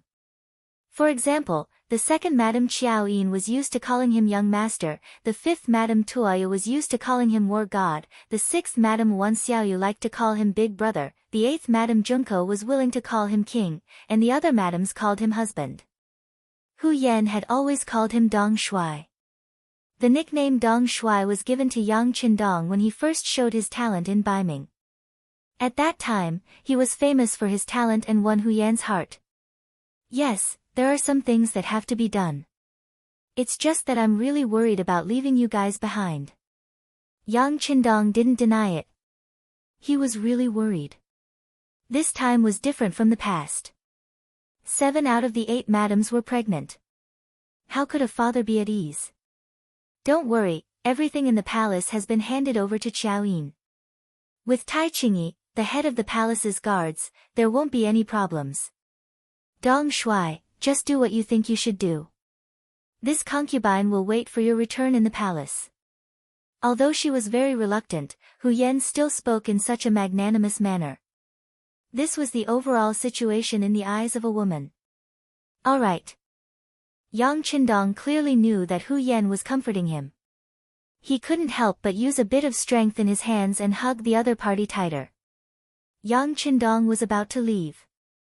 Before he left, he quietly stayed with the madams for a while. He also called Qiao Yin and Tai Qingyi over and instructed them to absolutely ensure the safety of the palace. He also called Yang Wu over in front of the 2 of them and left an order. Without special circumstances, no one was allowed to enter the palace and disturb the madams. He believed that Yang Wu would know what to do after receiving the order. It was just 3 days, and it passed very quickly. On the morning of the 4th day, the Navy's warship was already waiting at the harbor. Yu Qian, Ling Song, and the rest of the army's higher-ups came to send them off. Mr. Yu, you have to take care of your body. Leave the small matters to the subordinates. You only need to decide on the big matters and grasp the direction. Yang Qindong held Yu Qian's hand and repeatedly reminded him. The reason why Yang Qindong was able to expand his territory outside was precisely because the headquarters had someone as big as Yu Qian to stabilize the situation. Otherwise, how could he be at ease at the front? Yes, Your Majesty, please rest assured. This subject understands. Yu Qian said with an excited expression. This time, with Yang Qindong's return, the relationship between the 2 of them was clearly closer than before. Both of their political ideals gradually walked together, and there was no longer any gap between them. This could be seen from the way Yu Qian addressed Yang Qindong. Yang Qindong finally left and boarded the Navy's speedboat that had just entered service. From this boat out of Crimson City, it arrived at the port of Sea City in the 3 eastern provinces. Its speed was more than 2/3 faster than before. Beginning City. Tiger's Mane, Yu Mian, and Yang Si closed the door once again and discussed the problem of the Far Eastern region. Ever since the last telegram requesting for help, there had been no news from there for a long time. They could only receive some auxiliary and unimportant news from the Security Bureau and the CIA. Fortunately, there was no news about Governor Chenbo's arrest. Presumably, there must be a problem with the radio station in Governor Chen's hands. Otherwise, it wouldn't have taken so long to contact us. Now, it seems that we need to send someone to find him and restore contact. Yang Si was the first to speak. He was also the only one among the 3 who supported sending troops to the Far Eastern region. As a servant of the Yang family, the person Yang Si admired the most was Yang Qindong. In his eyes, as long as it was the young master's decision, it was the right thing to do. As long as it was the young master's decision, it was definitely the right thing to do. Since the young master was the one who decided to establish the Far Eastern region and invested so much, if something happened there, it must be saved and rebuilt. Saving people was a must. This was also what Tiger's Mane and Yumian wanted. However, if it wasn't to rebuild it, the two of them had some opinions. Seeing that Yang Si proposed to send people again, Tiger's Mane sighed and said, "We will definitely send people, but how many people to send and what kind of goal we want to achieve, we still need to discuss this matter properly." That's right. It's not difficult to save Governor Chen, but if we want to establish a foothold there again, I'm afraid that we won't be able to do it with too few troops. However, considering the difficulty of transporting supplies, if we send too many troops, the logistical pressure will be great. It's really difficult. Yu Mian also spoke. He spoke from the perspective of a city lord and from an economic point of view. Tiger's Mane was the new army commander, so his focus was more on military matters. He was particular about using the least amount of troops to obtain the greatest benefits. Just from this point alone, there was no need to fight for the Far Eastern region. Yu Mian was the same. From an economic point of view, investment and income were not proportional, so there was no point in rebuilding the Far Eastern region. The two of them still had the same opinion as before, so Yang Si, who originally wanted to say something, could only shut his mouth. Alright, since that's the case, I'll send a report to the young master and ask the young master to make a decision. Yang Si didn't have any intention of fighting for it. He didn't want this matter to affect his relationship with Tiger's Mane and Yu Mian. However, he believed that once this matter was reported to the young master, there would definitely be a result. At that time, with the young master's orders, who would dare to disobey? The telegram was sent out, but what was puzzling was that every telegram was like a stone sinking into the sea. There was no reply at all. After a few consecutive telegrams without any results, Tiger's Mane and the other two couldn't sit still anymore. Regardless of whether it was possible or not, they should at least send a telegram. What did they mean by not asking? Without a definite answer, Tiger's Mane and the other two couldn't help but feel flustered. Did this mean that the sixth young master was dissatisfied? We can't wait any longer. We have to confirm the number of troops to send out. Tiger's Mane once again called the three of them together and said this. It was almost April. The road leading to the Far Eastern region had already been opened, and the snow was dissipating every day. It was time to attack. How many people should we send? How much logistical support do we need? Can we win in a single battle? Should we bring Governor Chen and the others back, or rebuild the Far Eastern region? How much financial resources and population do we need? Commander Tiger, please give me an accurate number so that I can prepare. As soon as Tiger's Mane opened his mouth, Yu Mian's questions were thrown out one after another, causing him to choke and his expression to become more and more unsightly. Previously, Tiger's Mane and Yu Mian had the same opinion. However, now that he hadn't received Yang Qindong's order, Tiger's Mane was a little uncertain. He couldn't stand the pressure and wanted to make a move. Yu Mian was a little unhappy. He threw out these questions with the intention of letting the other party wake up. As the city governor of the first city and the leader of the local area, Yu Mian wasn't wrong to say this. He always had to estimate the gains and losses. He couldn't make a decision on a whim. If that was the case, once there was a loss, it might shake the foundation of the first city and ruin the good situation. Tiger's Mane stopped talking and looked at Yang Si for help. Yang Si turned a blind eye to this. He knew very well what kind of person Yu Mian was. Sometimes, he would even dare to argue with the young master over a problem. He didn't think that he could make Yu Mian retreat with just his face. That person has to be sent. Tiger's Mane, who didn't get a response, pulled a long face and looked at Yu Mian. When he spoke, he was already a little weak. We have to send someone. No matter what, the Far Eastern region is a part of Yangtze. The brothers there are our brothers. However, what I mean is that we just have to save the people. As for the Far Eastern region, it's better to give it up first. When our first city is completely strong in the future, we can think of a way to station troops there. Yu Mian finally said what he meant. Yang Xie had indeed developed rapidly over the years. Countless new things had appeared and they had made a lot of money. However, at the same time, the military expenditure was also very large. Every time they occupied a new place, a lot of money and manpower would be invested in the construction there. For this reason, it wasn't that there weren't other voices. In fact, those who made this sound didn't even account for the number of people. Some people thought that Yang Xie was already big enough. What they needed to do now was to stabilize everything. After the territory was consolidated, it wouldn't be too late to send troops to expand. It would just be a few years later. However, this method was stable and there wouldn't be any problems. Chapter 1368. However, this voice had always been suppressed by Yang Qindong. He did not care if others said that he was militaristic, nor did he care if others said that he was a murderous demon king. This was because no one in this world knew better than him how vast this world was and how many places there were that needed to be conquered. Yang Qindong single-handedly created Yang Xie and established the 5-star army.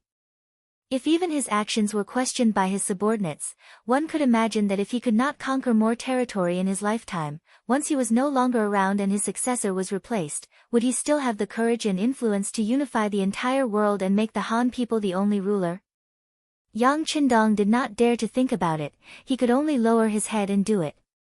Fortunately, although the price to pay for occupation and expansion was not small, the businesses in Crimson City were diversified and the money they earned was enough to cover the expenses of the war.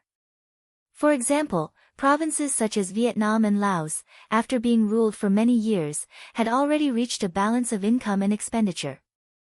If they continued, they would be able to provide returns to Crimson City.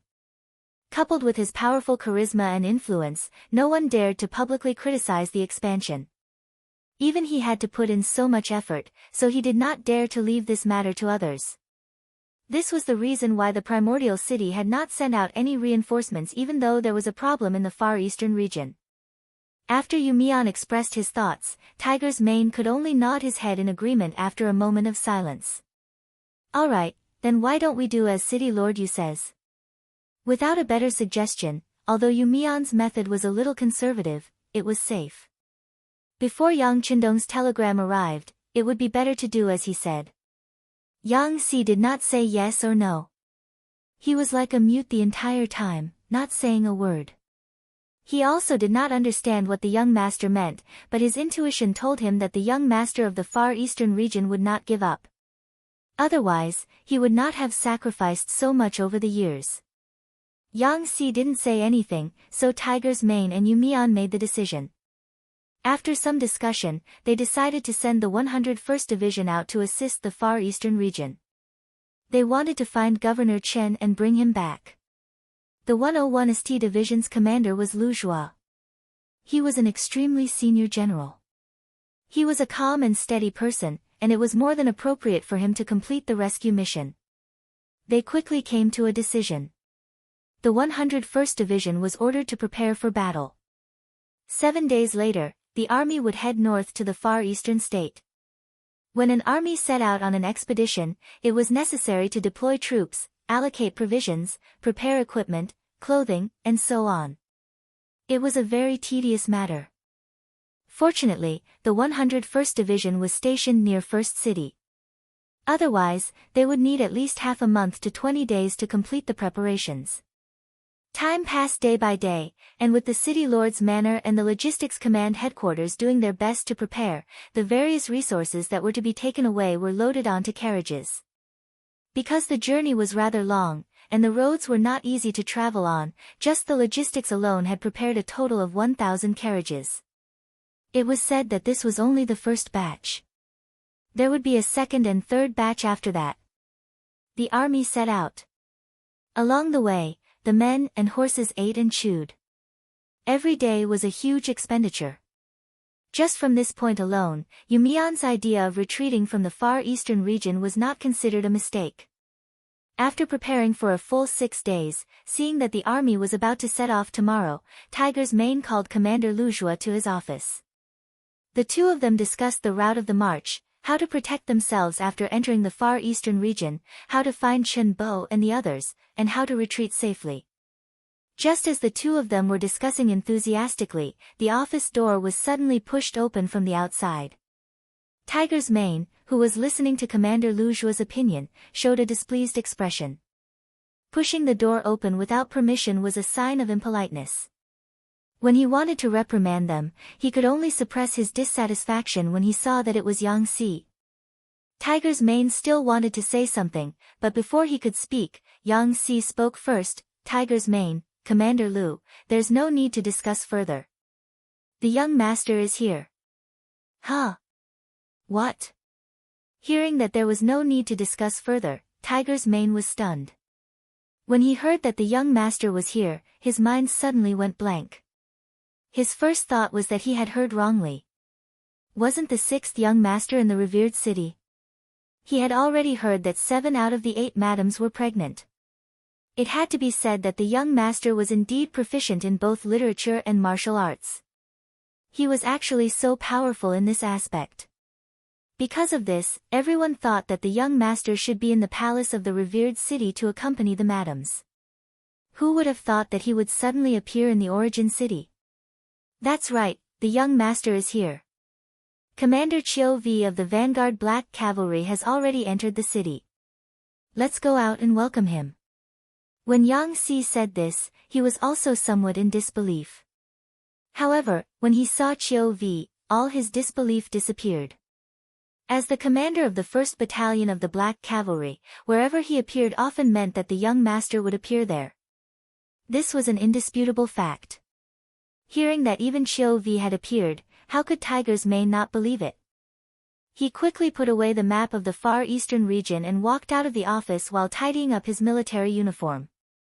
At the same time, his expression was very unpleasant. At this time, the young master had arrived in the origin city. This could only mean one thing. The young master was dissatisfied with their work. As the young master's most trusted person, he felt that his face had lost all light, and even felt a burning pain. With a gloomy face, Tiger's Mane did not care about discussing the war with Lu Zhua.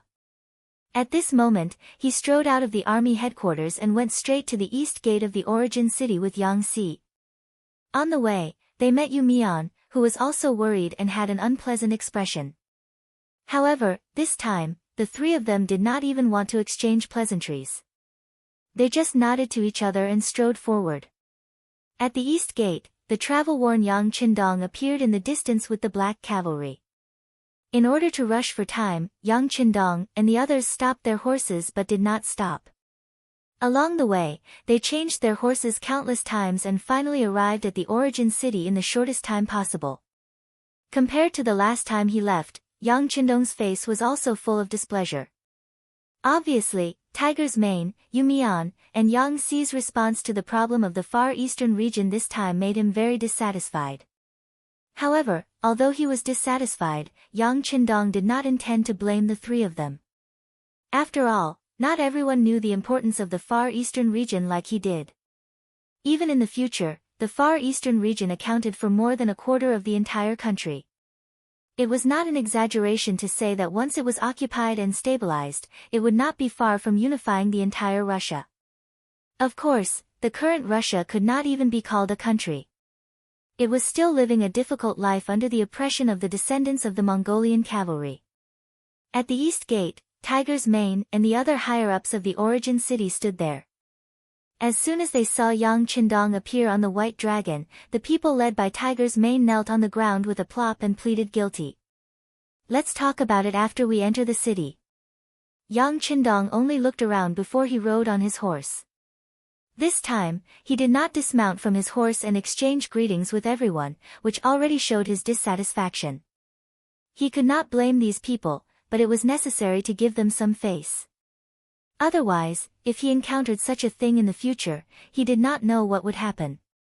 Tiger's Mane and the others followed behind Yang Qindong with a nervous heart and arrived at the palace courtyard of the origin city. When the high-ranking and middle-ranking people were rejected outside the palace and only Tiger's Mane and the other two were left, they once again knelt on the ground with a plop. Beta Persei had already found a chair for Yang Qindong to sit down and then stood aside. This time, Beta Persei was also very angry. The young master had requested the development of the Far Eastern region. He had also invested a lot of manpower and material resources and stationed an army there. When something happened there, the origin city was the closest. They should have sent reinforcements as soon as possible. Why did it take so long? No matter what reason they had, it was clear that they did not believe in the young master.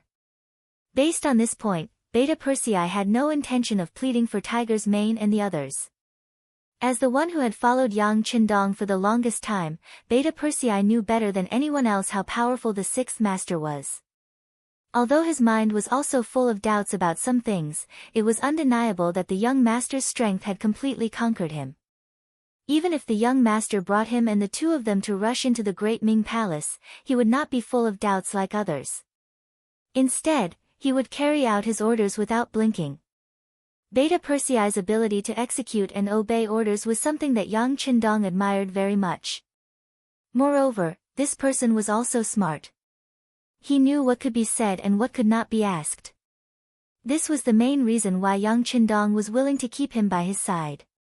Yang Qindong had no intention of letting the three of them get up. He sat there and listened to their reports.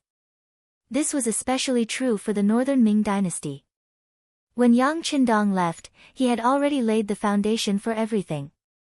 The defeat of Baiming's 400,000 troops had greatly damaged Baiming's arrogant momentum.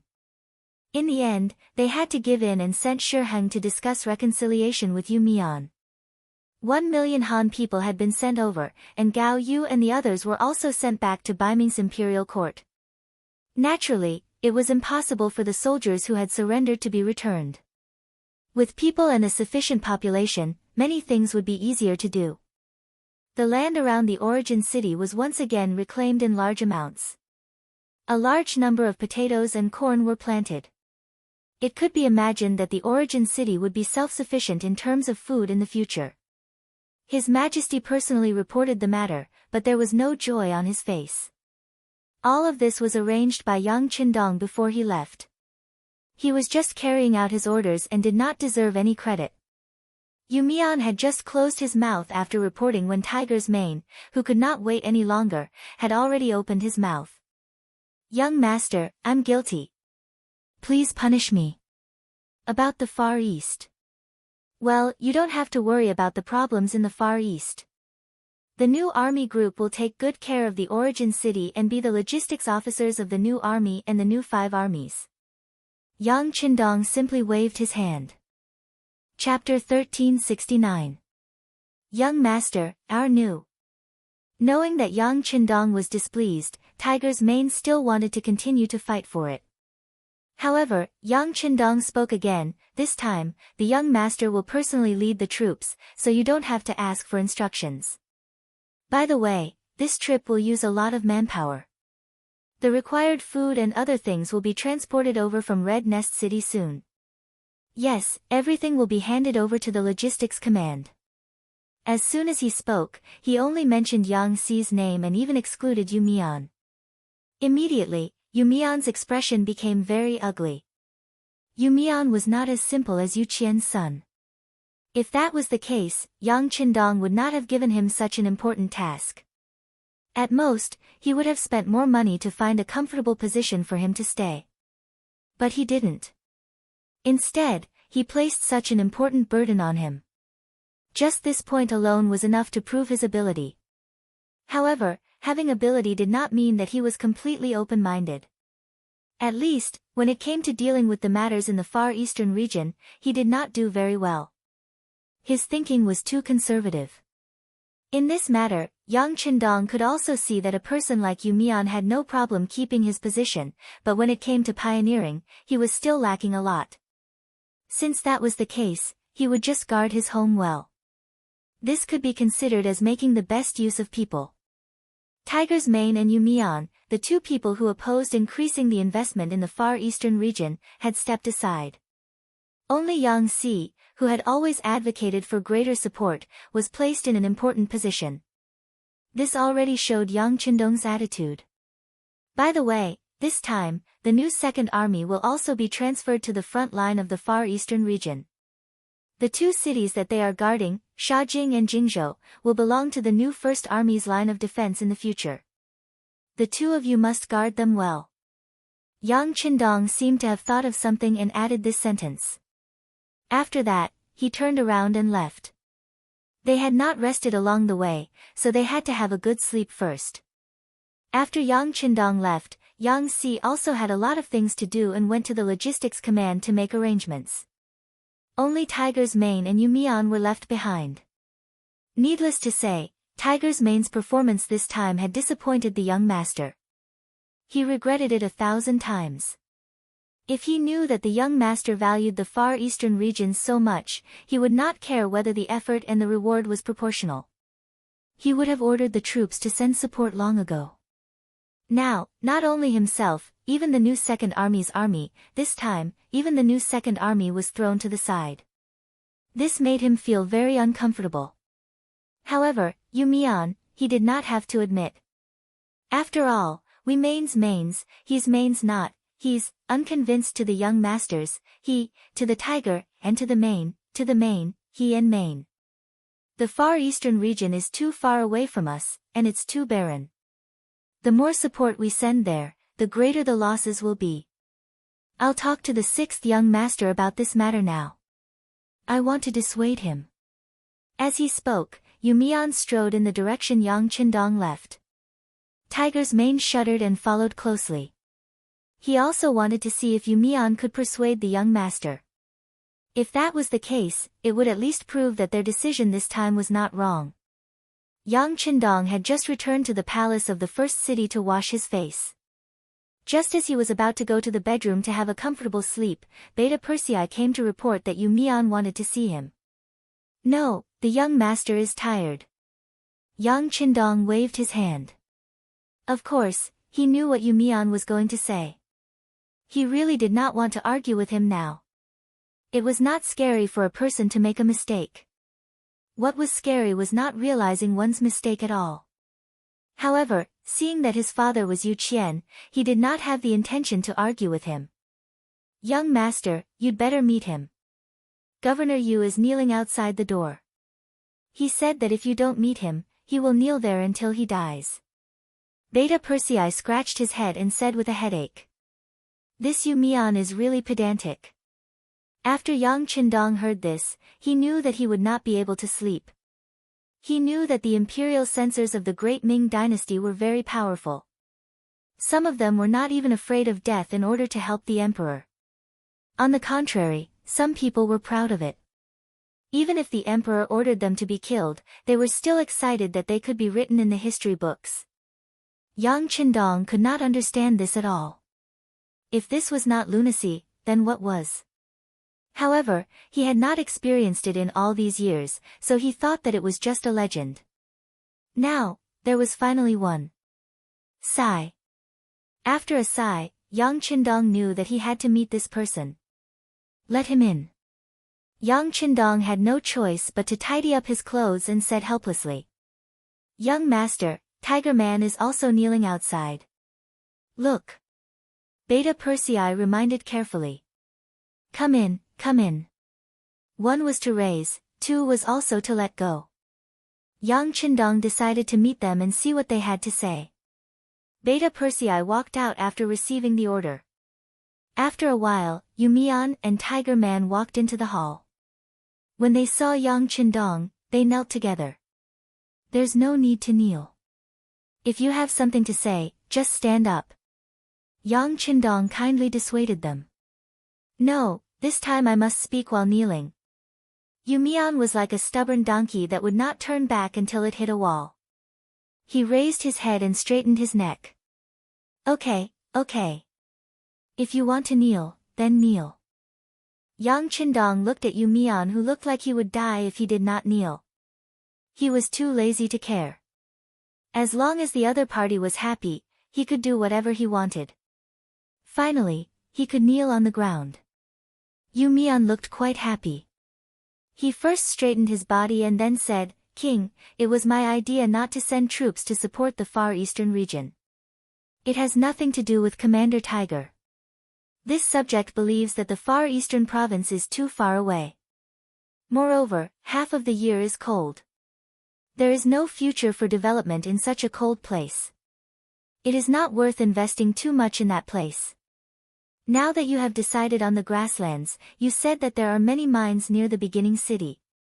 Now, what we need to do is to stabilize the situation here, appease the people here, and open up grain fields and mines. We will win step by step. When we are strong enough, it will not be too late to think of a way to go north. King, it has always been a taboo for military personnel to go on an expedition.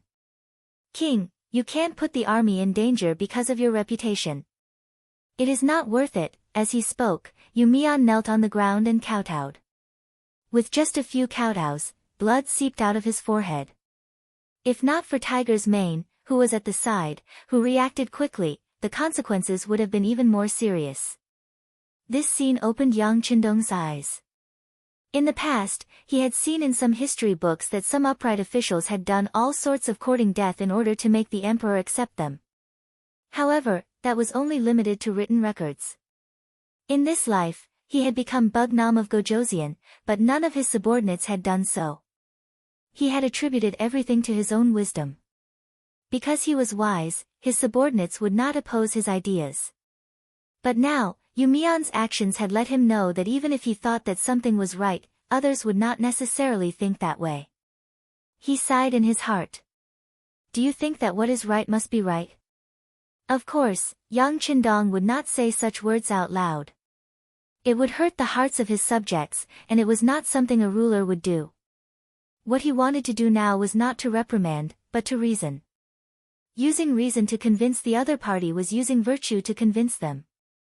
Ahem, Yu Mian, you said that the far eastern prefecture is a bitter and cold place. Then let me ask you, wasn't the beginning city a bitter and cold place in the past? When we first invested in building the city here, who would have thought that this place would have such a day? Since the beginning city can create miracles, why can't the far eastern prefecture? It's different, it's different. Yu Mian raised his head and said rather firmly, after all, the beginning city is only at the edge of the grassland. Whether it is by land or by water, it can be considered convenient. Moreover, this place has an extremely important military role. It is worth investing a little more here. Then who can say that the far eastern prefecture has no important military geographical role? Who knows if the far eastern prefecture will be as prosperous as the beginning city one day, or even surpass this place? Yang Qindong, who was familiar with the history of the future, knew very well that what he said was correct because the later generations had used their actions to prove all of this. Yu Mian did not know about this. He just thought that Yang Qindong did all of this for the sake of his reputation. In his opinion, Bugnam of Gojoseon already knew that investing so much manpower and material resources in the far eastern prefecture was a losing deal.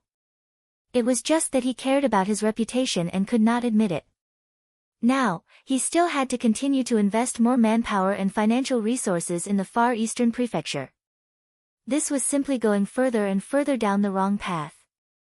As a person who was put in an important position and was also a person who had received kindness, Yu Mian had to stand up and speak properly. Although the king's reputation was important, he could not make mistakes again and again just because of his reputation and lose so many people and money. Although Yang Qindong's words were true, it was a pity that Yu Mian, who thought that he had seen through everything, did not think so. Seeing that Yang Qindong was still talking about how good the far eastern prefecture was, Yu Mian's face showed disbelief. This scene was seen by Yang Qindong. He knew that Yu Mian did not believe his judgment of the far eastern prefecture at all. Since that was the case, no matter how much he explained, it was useless. He could only use practical actions to slap his face. Alright, since City Lord Yu does not believe it, why don't we make a bet? Bet? This subject does not gamble. Yu Mian shook his head and said with disdain. Your mother. Yang Qindong almost cursed out. In the face of such a stubborn subject like Yu Mian, he really didn't know what to say. He was even more certain in his heart that he had to put on an act this time and succeed. Otherwise, with this victory, he was afraid that in the future, he would not only have Yu Mian under his command, but also Wang Mian and Li Mian. At that time, it would be even more difficult to do anything. This would also be a huge blow to his authority, which was something he absolutely did not want to see. No, this time, you have to bet even if you don't want to bet. Within 3 years, if the Far Eastern Prefecture is not self-sufficient and cannot prove its important military geographical position, then it will be considered as this king's loss. In the future, if you have any suggestions, this king will listen carefully and can even give priority to your opinion. But if everything is proven after 3 years, then it will be your loss. At that time, when this king makes any decision, you cannot obstruct or interfere. How about it? Chapter 1370. Yu Mian's problem had to be solved.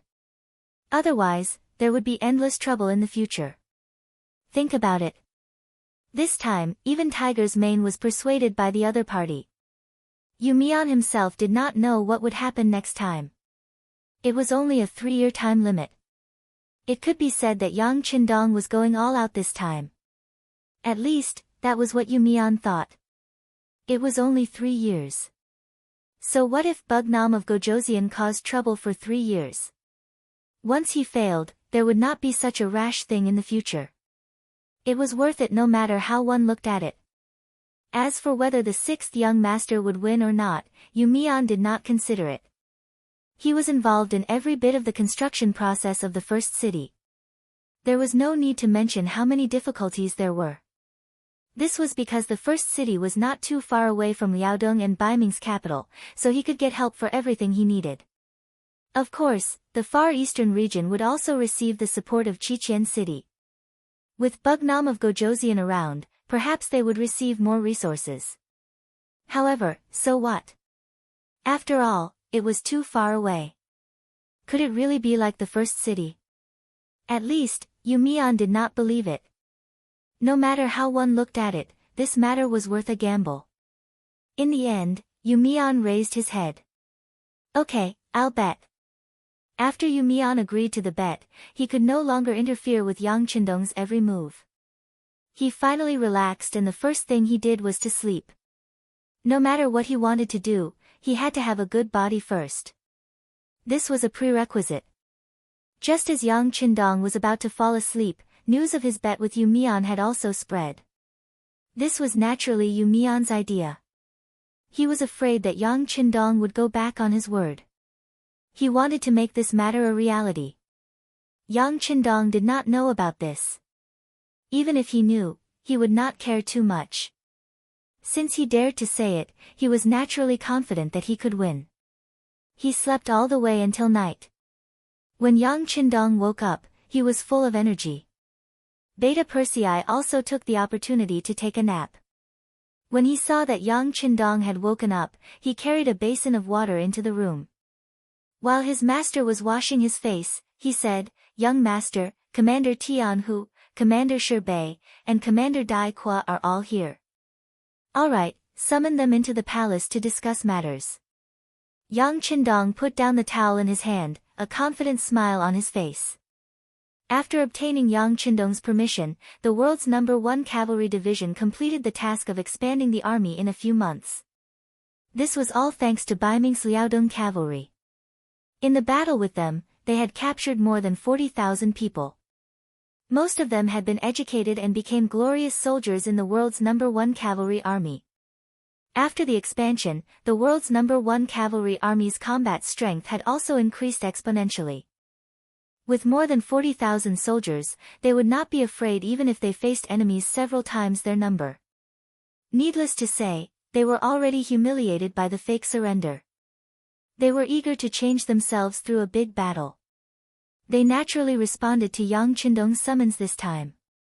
From the commander to the soldiers, they were all full of fighting spirit. Dai Kuo was originally a member of the Far Eastern Army. This time, he was transferred by Yang Qindong. He wanted to take advantage of the other party's familiarity with the situation to enter the Far Eastern region. With the help of this division, they would be able to achieve twice the result with half the effort. When the three saw Yang Qindong in the main hall, they all excitedly saluted. Just from their appearance, they should have made sufficient preparations. Very good. Looking at your appearance, this king has an idea in his heart. Looking at the three, Yang Qindong also smiled. This was a confident smile. Presumably, you already know about the matter. Tang Xingjuan's change has caused the situation in the Far Eastern region to be unclear. It has also successfully provoked the anger of our 5-star army. This time, this king will personally go and let those who betrayed and dared to be our enemies know the consequences of angering our 5-star army. How about it? Do the three of you have the confidence to enter the Far Eastern region and show the might of our 5-star army? Yes. The three answered in unison. Their faces were filled with excitement before the big battle. Good. Let's discuss the matter of sending troops. While Yang Qindong was laughing, Beta Persei had already commanded several black cavalry to carry the map of the Far Eastern region. That night, everyone discussed until late into the night before dispersing. With the provisions prepared by the new army group for the 101st Division, Yang Qindong only rested in the first city for 2 days. Then, he personally led the 2,000 Black Cavalry, a regiment under Division Commander Dai Qua, and the 1st Division of the 1st Heaven Cavalry Army to the north as the vanguard. Bei would lead the other 4 divisions of the 1st Heaven Cavalry Army, the other 4 regiments under Dai Qua, and the new 2nd Army to wait for the arrival of the supplies from Resin City. This time, Yang Qindong obviously put in a lot of capital. It was said that there were dozens of large ships and 2,000 carriages of supplies transported from Resin City alone. Besides, Yang Qindong also went straight to the north after leaving the first city. He walked along the road that was previously used to transport supplies. The road from the first city to the Far Eastern region was indeed not short, but the road was not that difficult to walk. On the contrary, they had been repairing the road. They even put in a lot of effort to lay railway tracks for some distance, so the speed of the army's progress was not slow. They walked 250 miles on the first day. This was naturally related to the fact that the vanguard army was lightly armed. However, if they did not have the foundation that they had previously laid, they would not be able to reach this speed. Only 3 days later, the vanguard army led by Yang Qindong personally entered the Chita region. They could already see the shadow of Yablonov Mountain from afar. At this time, the Far Eastern region was like a natural unpolished jade. It had not been exploited or damaged. Looking from afar, the tall mountains and forests were covered in a layer of light green. It was the appearance of the beginning of spring. Due to the climate, the winter in the Far Eastern region came much later than in the Great Ming Dynasty. Along the way, some places where the sun did not shine could still see a small amount of snow. Just based on this, one could feel the helplessness of the bitter cold. In such a climate, it was no wonder that no one occupied such a large territory. However, all of this would change with the arrival of Yang Qindong. Dai Qua had already left with a regiment of soldiers. As the vanguard of the vanguard, he had to find Commander Chen Bo in the fastest way possible. Relatively speaking, the vanguard army led by Yang Qindong did not need to be in such a hurry. They only needed to follow the marks left by the other party. As the army entered the mountain range, the road became more and more difficult to travel. In the past, he had only read on the telegram that 2/3 of the supplies sent to support the Far Eastern region would be consumed on the way because of the road and distance. Yang Qindong did not believe it, but after personally making a trip, he had a deeper understanding of this. He also finally knew why Yu Mian would take such a big risk to stop him from supporting the Far Eastern region. Is the road difficult? Full of difficulties? Yang Qindong snorted. He liked challenges. If the mission was too easy to complete, it would lose its meaning. Just like in his previous life, sometimes in order to complete a task given by his superior, he could hide in a place without moving or eating for 36 hours. Compared to the hardships he had to endure back then, the hardships he was going through now were nothing. Send a telegram to Commander Shibi. Tell him to open up a path for the army. It shouldn't be too wide, but it should pass through the carriages first. If one wanted to be rich, one had to build a road first. This was a truth that could be used anywhere. The biggest obstacle preventing the development of the Far Eastern region was the transportation. If this problem could not be solved, then everything else was useless. After talking about the path, the vanguard army continued forward. After passing Yablonov Mountain, they saw the Stanov mountain range. After a few days, they saw the Arden River. At this point, the scouts in the vanguard finally sent news that they had seen signs of human habitation. Beside the Arden River, the water plants had already developed from light green to dark green. It was also close to the water source. This kind of place was often the favorite environment of herders. It was reasonable to see humans in this kind of place. There weren't many people on the other side, at most 100 or so. When Yang Qindong led the vanguard to the riverside, the originally busy herdsmen panicked. The screams of women, the cries of children, and some young men had already rushed out of the tents with daggers in their hands, standing together at the outermost circle. Herders had their own rules. Once they encountered an unknown situation, the young men in the tribe would habitually protect the elderly, women, and children in the middle. This way, they could better protect the tribe in battle. Under normal circumstances, even if these young men were all killed, the elderly, women, and children would not be in any danger. They would only become the slaves of another tribe. It was the same everywhere.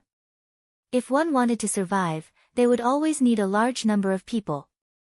Sometimes, the result of leading two tribes directly to war was just to snatch the population.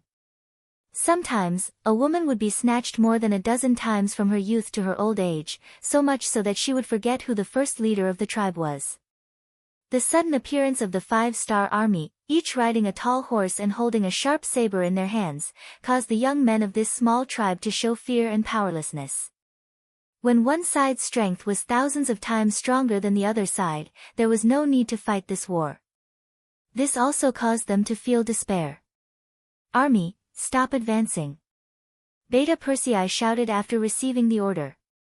As soon as his loud voice came out, the cavalry warriors of the 1st Division of the World's Cavalry Army all stopped. Chapter 1371. Army, set up camp here. It was still Beta Persei's loud voice that reverberated through the air. It was good to have Beta Persei. At least he didn't need to use a loudspeaker to pass down orders. The 5-star army cavalry stopped, and so did the black cavalry. Only Yang Qindong, Beta Persei, Tian Hu, and Ba Dao Jiang rode their horses towards the herdsman's tent that was surrounded. The reason why it was called a tent and not a yurt was because these herdsmen were not of Mongolian descent. They were authentic Russian people with white skin. Among the crowd, other than Yang Qindong, it was the first time the other three had seen authentic Caucasians. They couldn't help but look at them curiously. However, Yang Qindong's expression was calm. He rode to the outermost periphery and looked at the 20 or so young men and asked, "Hello, can you speak Chinese?" Of course, this sentence was spoken in Russian. In his previous life, although Yang Qindong entered the military very early and didn't have the opportunity to further his studies in university, he was very familiar with the languages and cultures of various countries. This was what people meant when they said that reading 10,000 books was not as good as walking 10,000 miles. Yes, we can speak. One of the young men, who was more than 8 feet tall, looked at Yang Qindong with some vigilance and answered. Very good. Yang Qindong didn't want to speak in bird language. It would be great if the other party could speak Chinese. He smiled and nodded. Then I'll have to trouble you to take me to see your patriarch. Don't worry, I have no ill intentions. As he said this, Yang Qindong deliberately spread out his hands to show that he didn't have any weapons.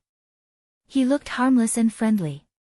In fact, Yang Qindong really didn't have any intention of doing anything to these people. Unless they were hostile forces, otherwise, Yang Qindong would treat everyone he met here as his quasi-citizens. He could become a member of Yang Xia at any time. How could he do something that would harm his own strength? Yang Qindong spoke politely, but the young man knew that he had no other choice. Seeing that the other party had over 10,000 cavalrymen, they didn't even need to lift a finger to deal with the 20 of them. All they needed to do was to spit at them. However, they didn't take action immediately. Instead, they wanted to settle the problem peacefully. This was already giving them a lot of face. Please. Knowing that he had no other choice, the young man nodded in the end. He then turned around and led Yang Qindong back to the tribe's tent. Yang Qindong's party still had 4 people, and they were moving forward at a moderate pace. Although there were only 4 of them, each of them was more powerful than the other. Even if there were 10 times more of them, they would not be afraid, not to mention that there were only 20 or so saber-wielding youngsters. It was only a tribe of about 100 people. Their territory was not large. After traveling for tens of meters, they arrived at a tent that seemed to be in good condition. Yang Qindong happily dismounted from his horse and looked at the unguarded tent. He asked, "Here?" "Yes." The young man just nodded and didn't make much of an introduction. Then he looked at Yang Qindong with his big eyes. Obviously, he was paying attention to his every move. Hee hee, Yang Qindong chuckled, thinking in his heart, is this a test of my courage? Does he need to get a group of executioners to throw cups as a signal? But I don't think a small tribe like this has such strength. Yang Qindong, who didn't want to be looked down upon, decided to enter the tent to take a look. Beta Persei wanted to rush in first to observe the environment, but he was stopped by him. The 5-star army suddenly appeared here, so it was impossible for the other party to set up an ambush. And even if there was, with his strength as a grandmaster, why would he be afraid? Under the slightly scrutinizing gaze of the white man, Yang Qindong casually lifted the curtain and walked in empty-handed. Just this boldness alone made the white man nod involuntarily. In his heart, his impression of Yang Qindong increased by a lot. He lifted the curtain and entered the tent. The first thing that caught his eye was a warm breath. With just a quick glance, Yang Qindong calculated that there were at least 30 people in the tent. Among them, women and children were the most, and the elderly were the least. Among them, the old man sitting in the middle of the tent stood out even more. Unlike the other people in the tent, when the other people's faces were filled with fear, the old man in the tent was calmly looking at Yang Qindong. Yang Qindong was also looking at the old man. He had a feeling that this old man must have a story. At least, he should have seen a lot of life and death situations. Otherwise, he wouldn't be so calm. Both sides were looking at each other, but no one spoke first. After about 10 breaths of time, Beta Persei finally couldn't help but shout outside the tent, "Young master, are you okay?" "I'm fine, go get some food and drink and send it in," Yang Qindong said without turning his head. Then he strode towards the old man and said with a smile on his face, "How should I address you, sir?" The old man had never seen such a calm and collected person entering the tent alone in his entire life. Unconsciously, he put away a short knife hidden in his sleeve and forced a smile on his face. "I'm Jurovsky, the chief of these people." "How should I address you, sir?" Yang Qindong could indeed be called a distinguished guest. Just the golden robe on his body was not ordinary. It was dazzling. "So it's the chief of a tribe. Sorry for the disrespect. My name is Yang Qindong, and the people on the grassland also call me Tian Khan." Yang Qindong chuckled and strode to the old man's side. Then, he casually sat down cross-legged. The moment the Heavenly Khan's name was mentioned, the expressions of everyone in the tent changed. Then, all sorts of fear and dread filled their faces once again. The name Tian Khan was now only used on the Mongols. As the Russians who had been ruled by the Mongols for more than 200 years, they both hated and feared them. It was not an exaggeration to say that many times, the words, "Mongols are here," could stop babies from crying.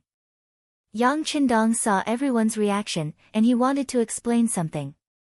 However, before he could speak, the chief called Jurovsky spoke first. "Don't panic, don't panic. He's different from ordinary Mongols." The chief said this in Russian, so Yang Qindong naturally heard it clearly. He couldn't help but ask curiously, "Why am I different from other Mongols?" "You can understand Russian?" The old man was shocked at first, but he quickly calmed down. It was obvious that in this area, the Russians and Mongols interacted with each other, and there was no distinction between them. The language was also a little messy. Just like how the Russians could speak Chinese and Mongolian, why couldn't they speak Russian? After the old man's reprimand, the tent quietened down. The chief looked at Yang Qindong and asked, "Tian Khan. Forgive this old man for being slow, but it seems that other than the noble Genghis Khan, no one else dares to use this name." "That's right." Yang Qindong smiled and nodded. He did not expect the chieftain to be so knowledgeable. However, there was one thing he had to correct. "I am not a Mongol. I am a Han Chinese. The title, Heavenly Khan, is a form of respect for me." "You're not a Mongol. You're a Han." Jurovsky's face flashed with surprise for the first time. Then, he thought of something and asked, "But what's the relationship between the Tian Khan and the Han people in the Far East?" He didn't expect the old man to know about the Han people in the Far East. Yang Qindong was also interested. "You know about them?" "That's right, we're together." When he heard Yang Qindong admit it, the chief's expression relaxed a little. He then said, "I've been to the Far East before. I even moved stones there and helped build the city. I even received some wages. The Han people there are not bad." "Wages? Not bad?" Yang Qindong didn't understand this information. Since the old man had been to the Far East, why didn't he live there? This was much better than wandering around. With doubts in his heart, Yang Qindong asked, "I didn't expect the chief to have helped there. But what's your impression of the place?" "Impression?" The chief seemed to recall and said, "It's not bad. At least they don't discriminate against us Russians. We're paid well. Although it's not as much as the Han people, it's still not bad. The city is very grand, but they don't allow us to live there." "It's a pity. They don't allow you to live there?" It was the first time Yang Qindong heard about this. He couldn't help but tremble. "Yes, they don't allow us to live there. They say we're not Han people." When Jurovsky said this, his expression became a little gloomy.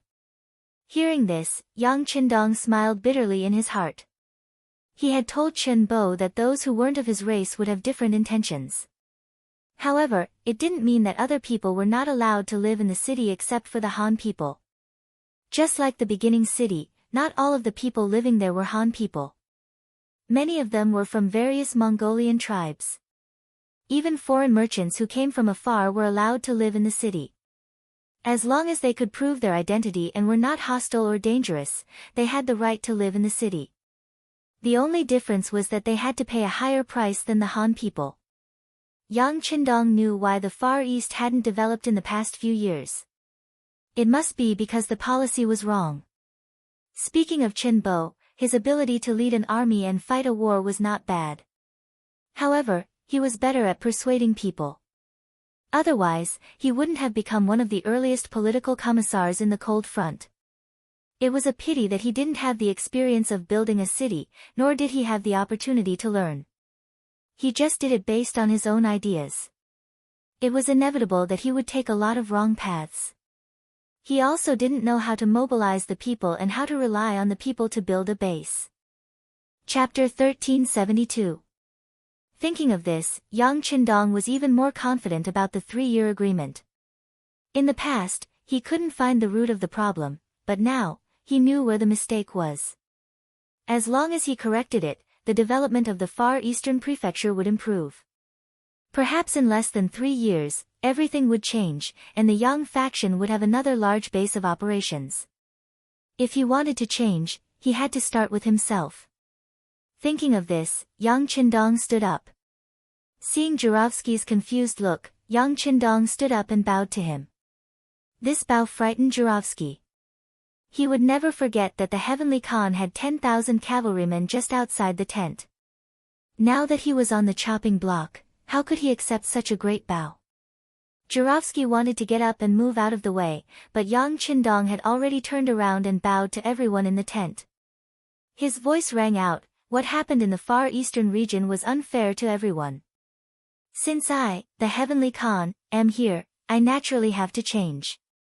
Like this, if you want to settle down in the Far Eastern region in the future, you can come at any time.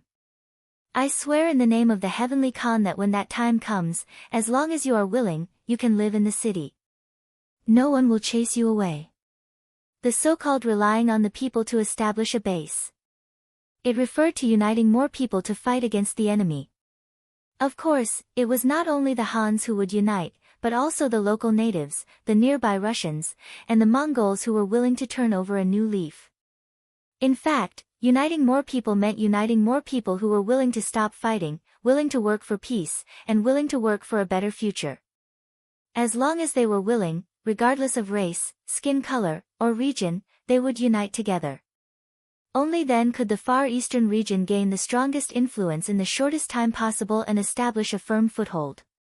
As for the problem of those who were not of the same race, that would be treated differently in the future. It would be fine as long as they did not give the foreign races more power and status. This did not mean that all the foreign races were enemies. If that was the case, there would be no need to talk about unifying the world. Furthermore, without the foreign races as a foil, how could the Hans show off their noble status? It was like returning home in glory. He had to let more people know about it. Otherwise, it would lose its original meaning of traveling in the night. What? Upon seeing Yang Qindong's vow, Jurovsky's eyes widened as he stared at Yang Qindong in disbelief. In addition to shock, there was also doubt in his eyes. Yang Qindong looked like he was in his 30s, and because his martial realm had reached the Grandmaster realm, he looked even younger. Could such a young man really do what he said? Most importantly, he didn't have the final say.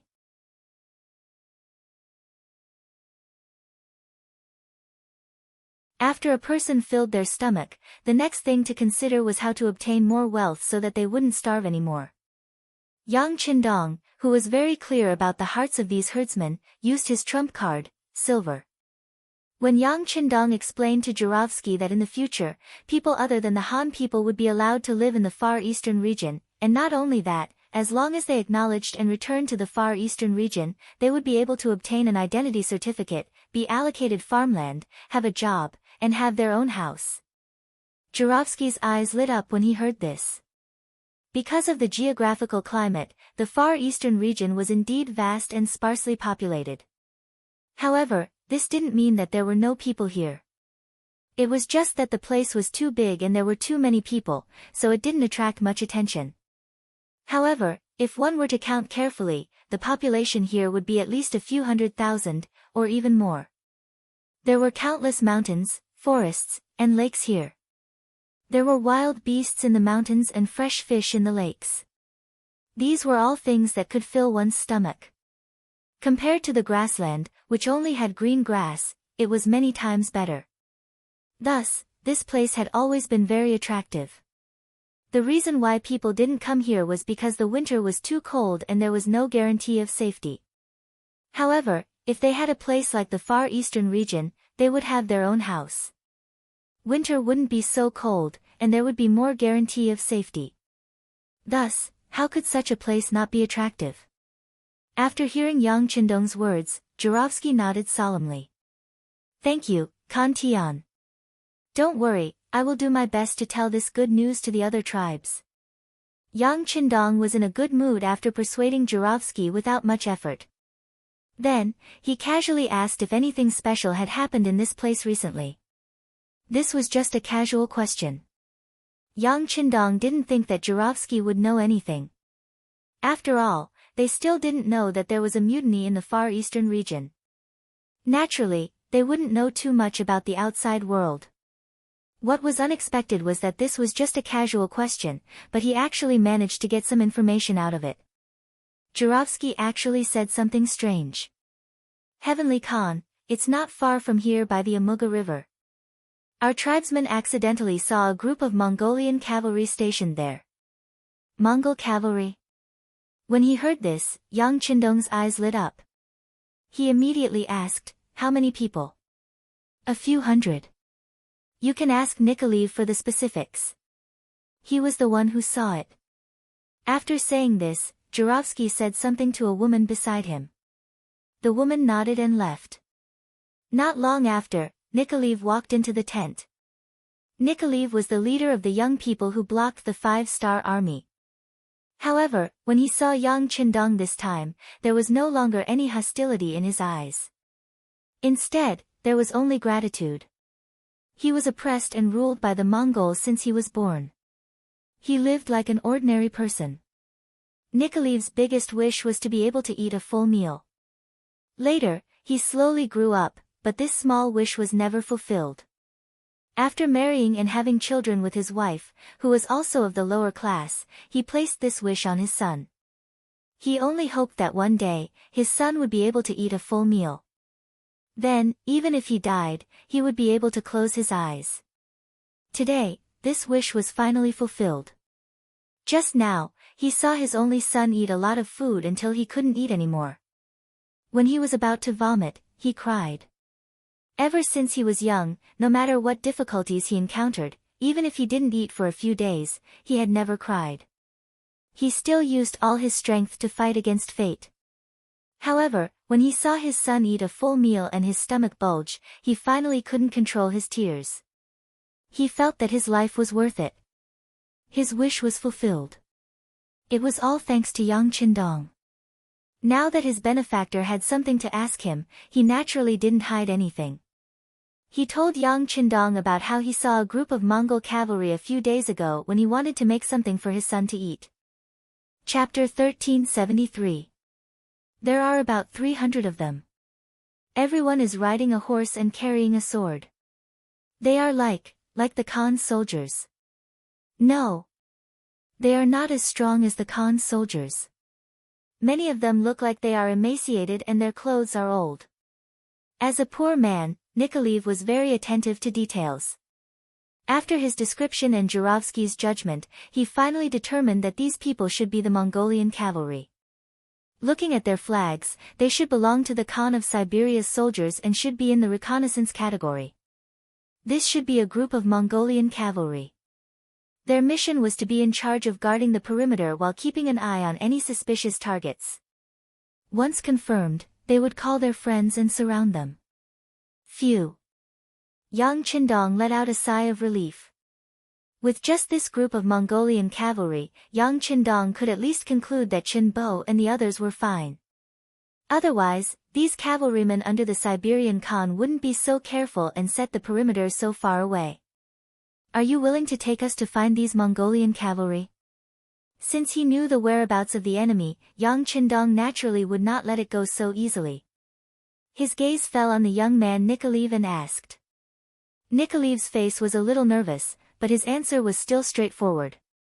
Yes, I am willing to serve the Khan. He did not understand the 5-star army, nor did he understand Yang Qindong. Nikolaev did not know what the consequences would be if he refused. If he angered the Khan, he was afraid that a simple order would be enough to kill all of his people. Good. Come, take out some refined salt and sword for our friends. After Yang Qindong received a satisfactory answer, he laughed and waved his hand. Beta Persei turned around and left. Not long after, he brought the Black Cavalry to Chief Jurovsky with a few bags of well-packed refined salt and weapons. Refined salt, high-quality refined salt. Jurovsky unceremoniously opened the bag with the dagger in his hand. When he put his finger back into his mouth, he couldn't help but shout excitedly. In ancient times, salt and iron had always been the exclusive property of those in power. It was also one of the items that would not be exported or traded. And in remote places like the Far East, it was impossible to see them. Occasionally, some table salt would appear, but it was also coarse salt. Not only was its quality extremely poor, there were also many impurities in it. Good quality ones could be exchanged for several horses and sheep in one bag. Even so, it was not easy to get some. They were treated as treasures by the tribes. Yang Qindong had given him 4 bags, and each bag weighed at least 50 pounds. That was more than 200 pounds, and Jurovsky couldn't help but be excited. Jurovsky wasn't the only one who was excited. Nicholas and the others were also very excited. At this time, when they looked at Yang Qindong, there was a hint of trust in their eyes. With just this salt and iron, what was the point of selling their lives to the other party?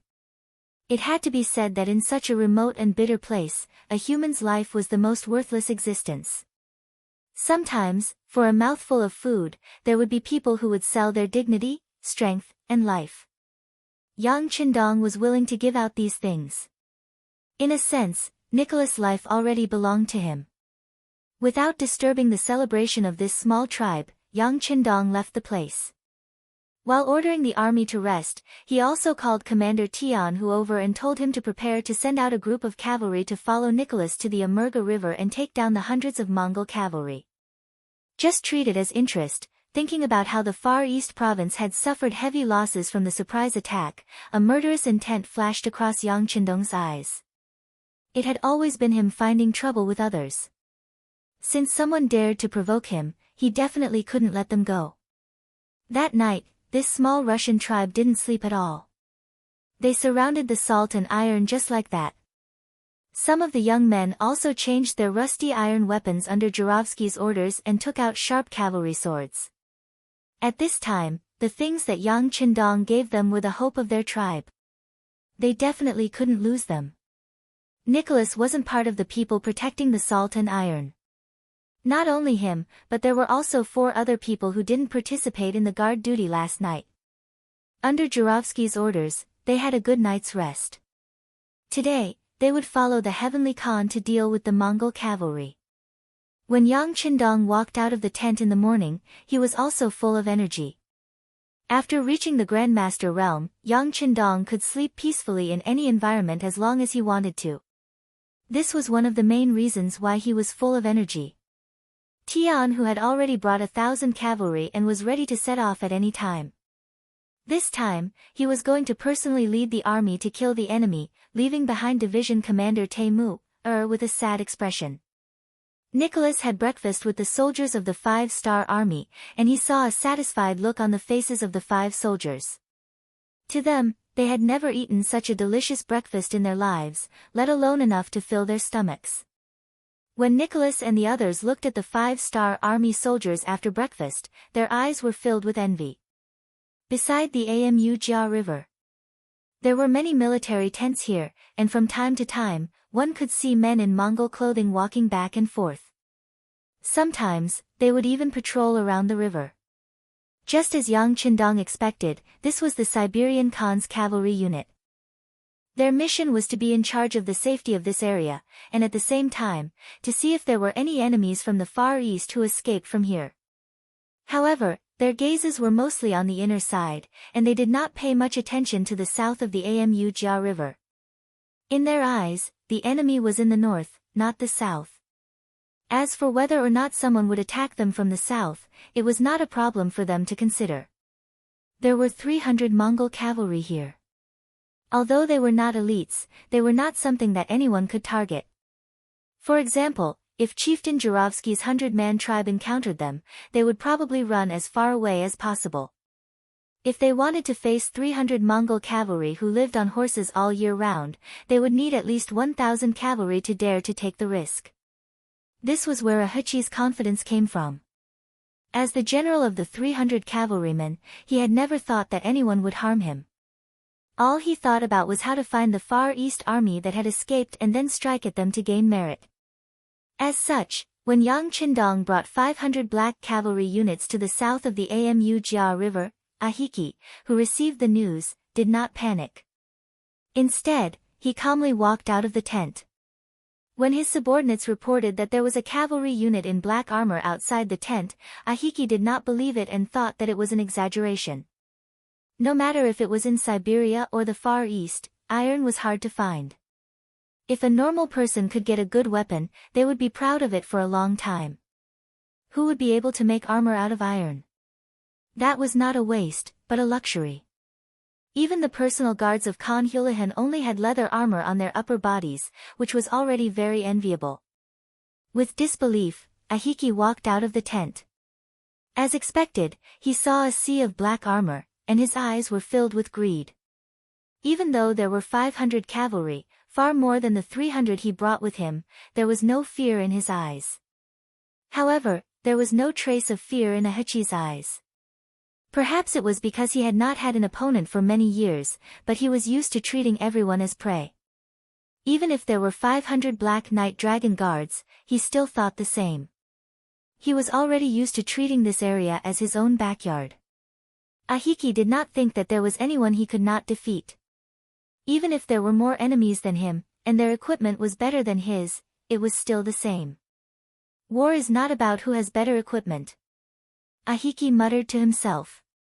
He then raised his right hand above his head and shouted, "All troops, gather." The 300 Mongolian cavalry had already gotten on their horses. When they heard the general's order, they quickly gathered around Ahiki in groups of 10. It was said that small details revealed true ability. Just based on how quickly the Mongolian cavaliers gathered together, this was a group of well-trained cavaliers. This was especially so when there was a rare look of fearlessness in their eyes, and this was something that was rarely seen among the 5-star armies. Ha! Yang Qindong, who was riding on the white dragon, also laughed. He did not think that there was anything special about this Mongolian cavalry. He had seen many such opponents, and the strongest was the Walla cavalry led by Yeshen. But what was the result? Didn't they still lose at his hands? They had once looked down on the 5-star army, but reality would give them a slap in the face. He also did not think that this Mongolian cavalry was that strong. Young master. Yang Er, who had been following Wang Chong from the side, had an excited expression on his face. It was rare for him to encounter an opponent who did not run away. Although there were only 300 of them, they had successfully aroused Yang Er's fighting spirit. I'll give you 100 long way. Go. Yang Qindong said casually as if he was talking about something very normal. The black cavalry moved out. Under Beta Persei's lead and Ba Dao Zhang's support, a group of 102 cavalry jumped over the Amerga River and headed straight for their target. Nicholas and the other 4 also wanted to urge their horses forward, but they were stopped by Cho Wu, who was standing at the side. This made the 5 of them puzzled. Did they not need to fight? After Yang Qindong took out a large amount of salt and iron to give to his tribe, Nicholas and the other 4 had already sold their lives to the 5-star army. They were even prepared to be members of the 5-star army. This was the rule. After receiving benefits from others, they naturally had to work for them. Chapter 1374. The 5 of them were even prepared to die in battle. However, when Qiu Vi stopped them, the 5 of them realized that the 5-star army was different from other armies. They did not need them to risk their lives. Could it be that they were really helping their tribe for free? The other 4 people were led by Nikoliv. After being stopped, their gazes naturally fell on him. Let's wait and see. Nikoliv, who was also at a loss, could only say this. At the same time, he looked at the battlefield. He could not understand why the 5-star army only sent out 100 cavalry even though they had more people. What was the reason for this? Very quickly, Nikoliv had an answer. Everything that happened on the battlefield told him that there was only one reason why the 5-star army only sent out 100 cavalry. These Mongol cavalry were not worth sending out more cavalry. The black cavalry leaped over the river and the distance between the two sides was getting closer and closer.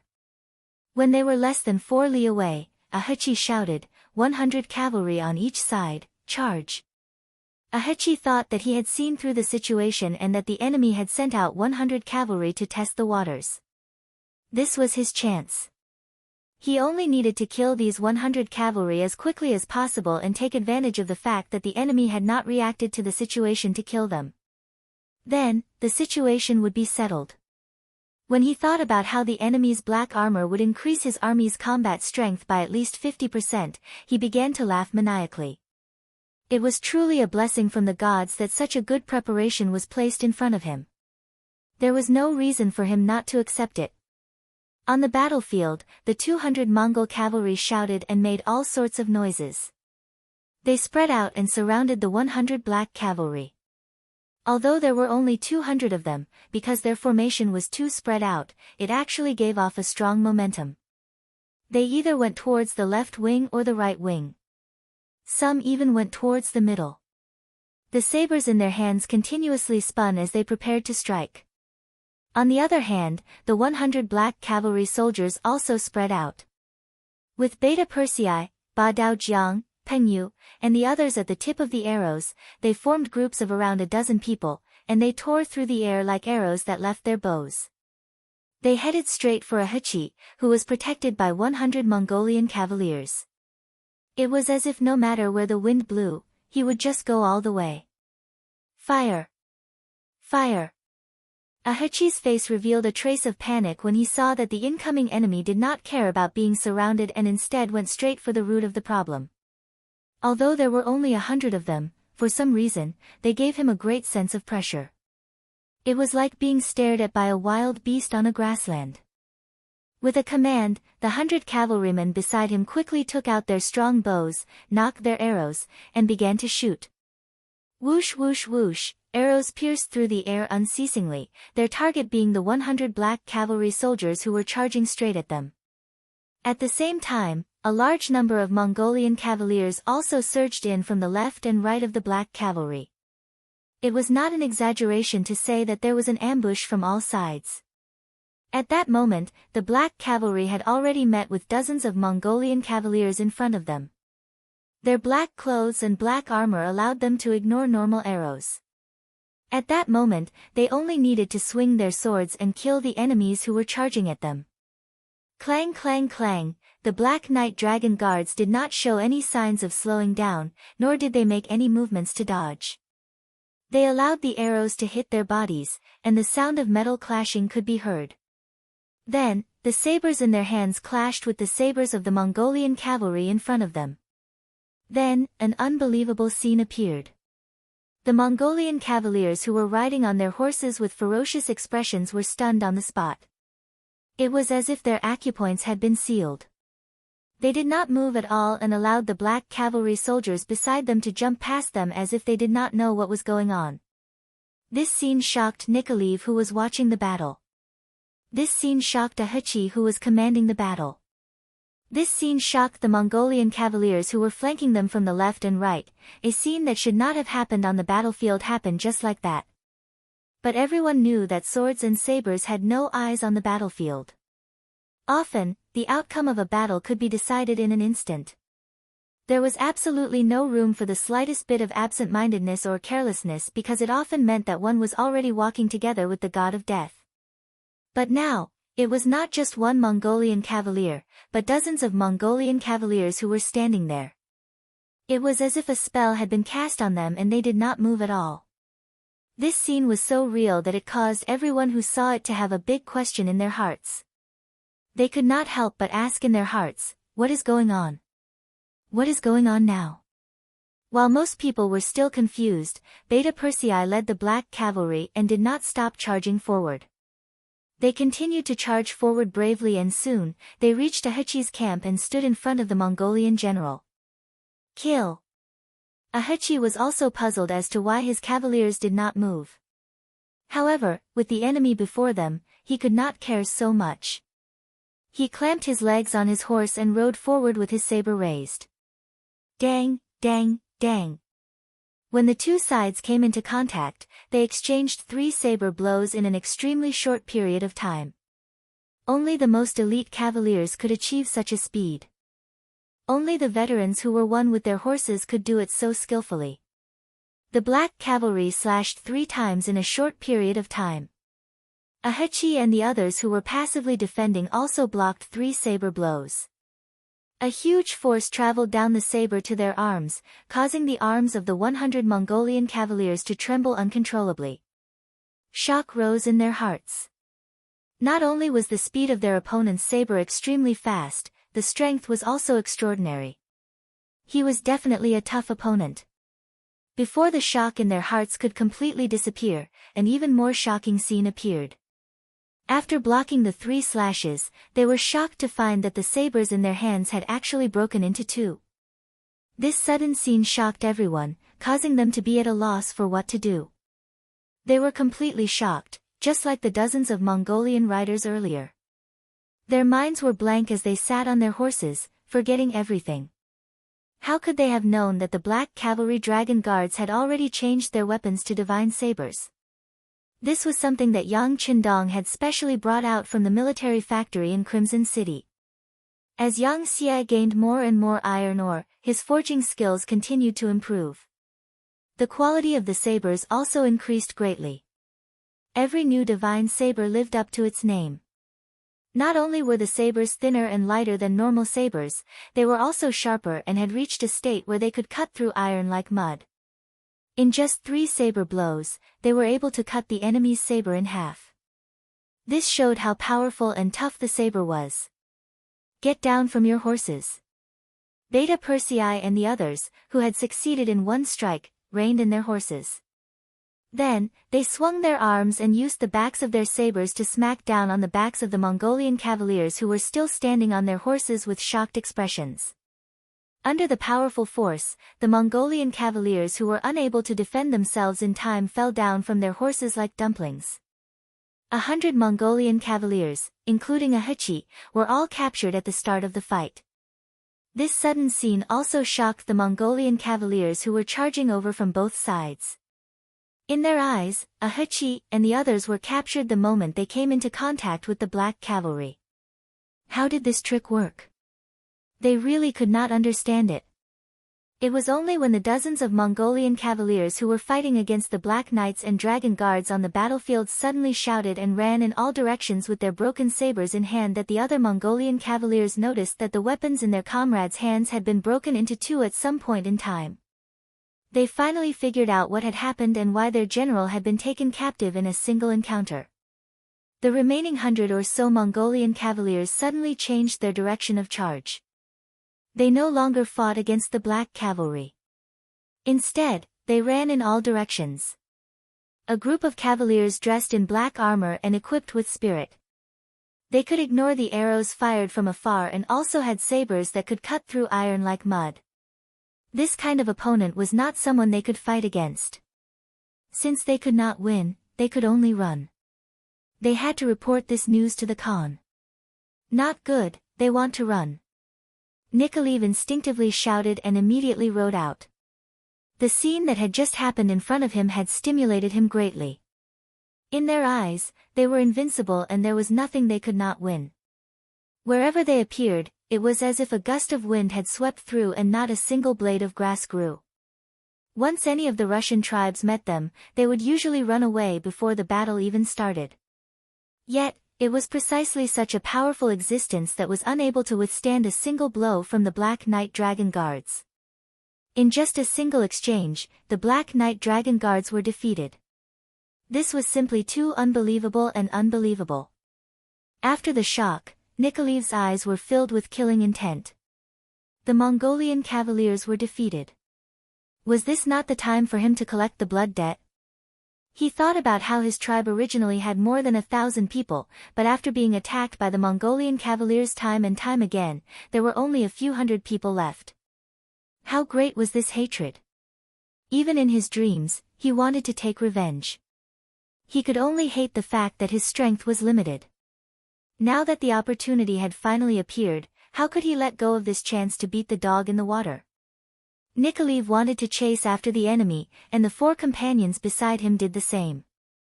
However, before they could truly run out, arrows tore through the air and landed on the Mongolian cavalrymen who were trying to escape one after another or on their warhorses.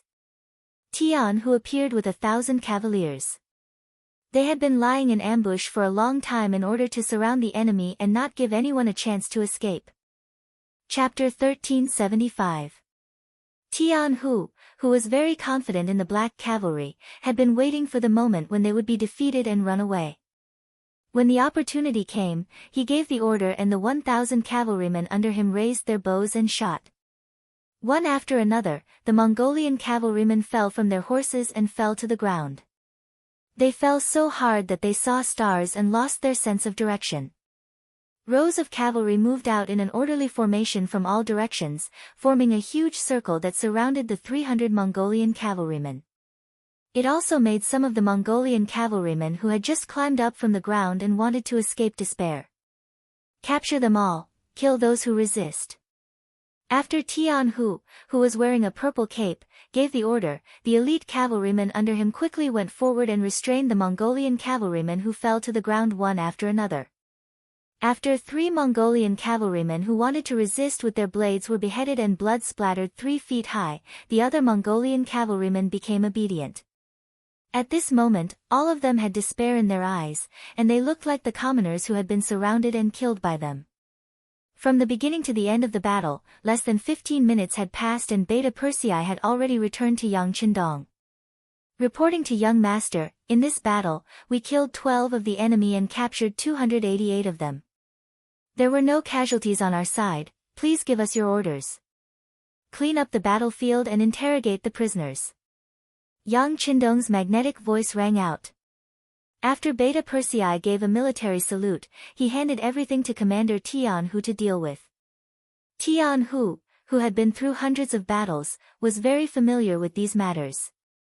He quickly came to a Heki and asked about whether there were any more Mongolian cavalrymen nearby. A Heki, who had been beaten silly, had 2 of his fingers mercilessly chopped off by Tian Hu. He screamed and said loudly, I'll talk. In less than 10 minutes, a Hechi told him that there was another group of Mongol cavalry 100 miles away beside the Lena River. The 6th young master, he told me that there is a group of 2,000 Mongolian cavalry near the Lena River in the northeast. Their mission is to monitor this area and prevent the Far Eastern Army from breaking out, Tian Hu reported as he walked in front of Yang Qindong. 2,000 cavalrymen. Yang Qindong sneered. Let's go and devour them. Anyone who dared to challenge the 5-star army was an enemy. Yang Qindong would never show mercy to his enemies, not to mention an army of foreign races. Although there were only 1,500 of them, none of them showed fear when Yang Qindong gave the order. From their point of view, it was as if their 1,500 men encircling and eating the 2,000 Mongol cavalry was a matter of course. It was so normal.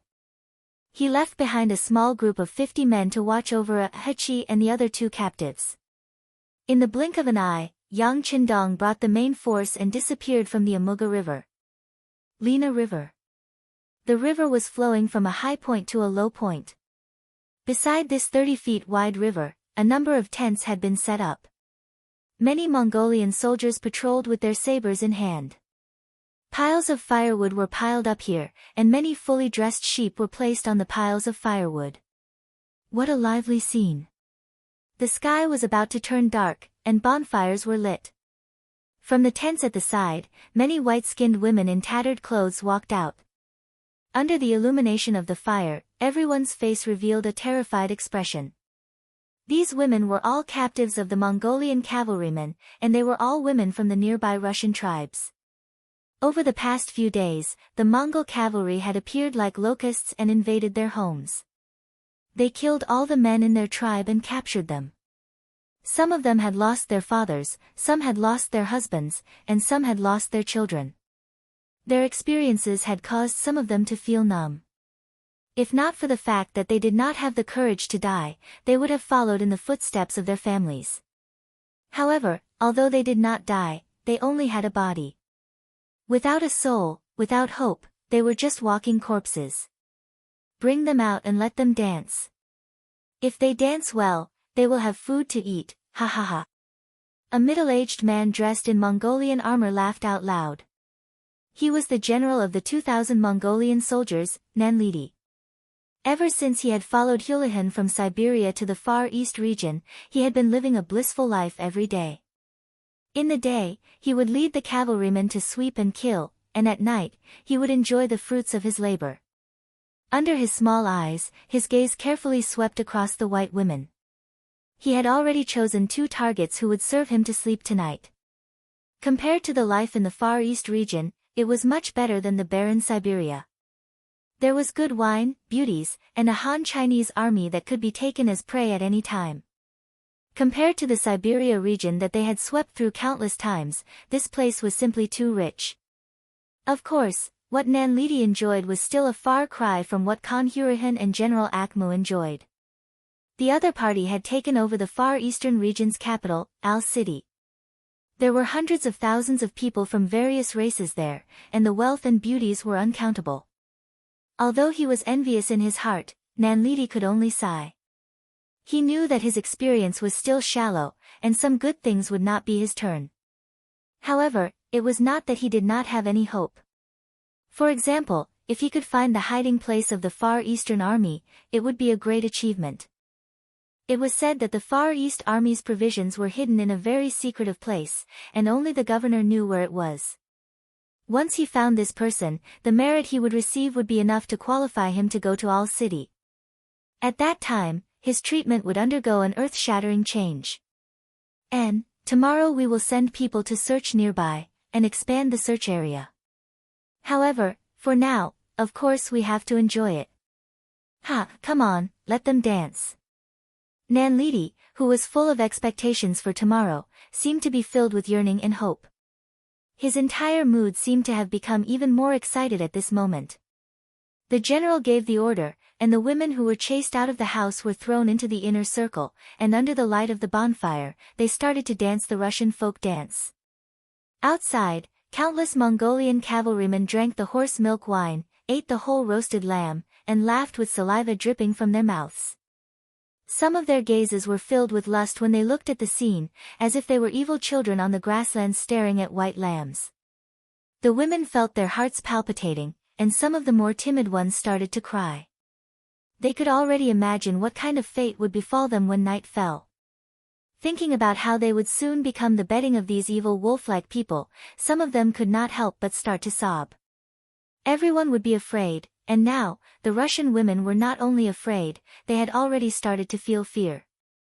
This caused their dance to become messy, and it immediately attracted the scolding of some of the Mongolian soldiers. The more nervous one was, the easier it was for them to make mistakes. Finally, one of the girls lost her composure. Especially when she was too direct with the gaze of a Mongolian soldier, she accidentally sprained her ankle and fell to the ground. "Bastard, you can't even dance properly, what's the use of having you?"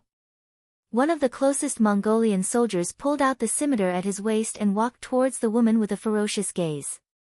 His body was filled with killing intent, and his gaze was filled with rage.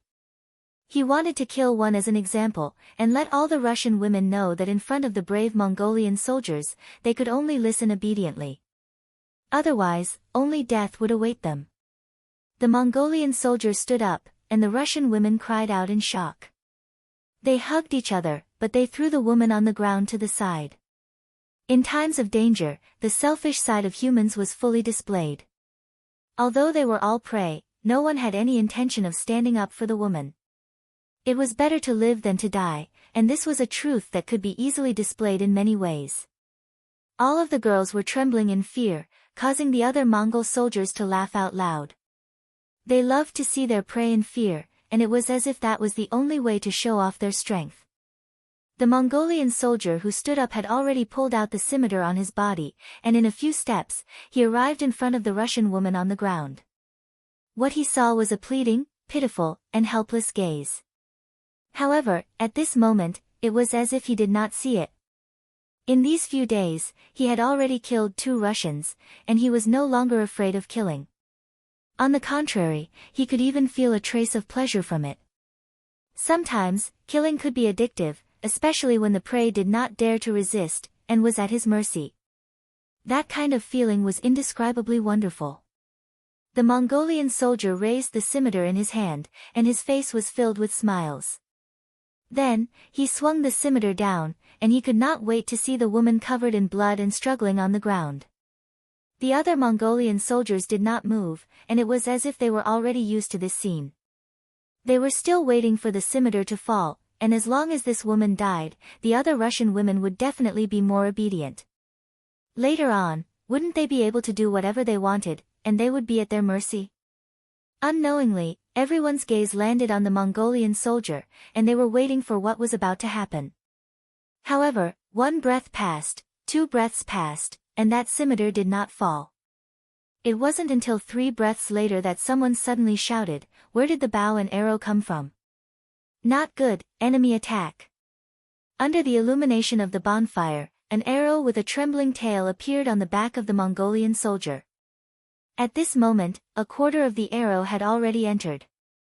Previously, because of the angle, no one noticed it, but now that they saw it clearly, some of the experienced soldiers began to shout. Chapter 1376. It was also with this shout that the ground rumbled. It was as if a million drums were beating in the hearts of those who heard it, causing many people to be surprised at the first moment. Any veteran who had been on the battlefield could tell that this was the sound of horses galloping on the ground. From the sound of it, there should be a large number of cavalrymen. Get on your horses, pick up your weapons and follow this general to kill. Nanlidi also threw the wineskin in his hand to the ground at the first moment, and then he started to make a fuss. He had not heard that the Khan was going to send troops to help him. Furthermore, one of his brothers had already been shot by an arrow. Even if he used his toes to think, he should know that the enemy was not a friend. However, he did not panic. The only enemies in the vicinity were a few scattered Russian tribes. They were few in number and did not have enough horses and weapons. They were not a threat to them.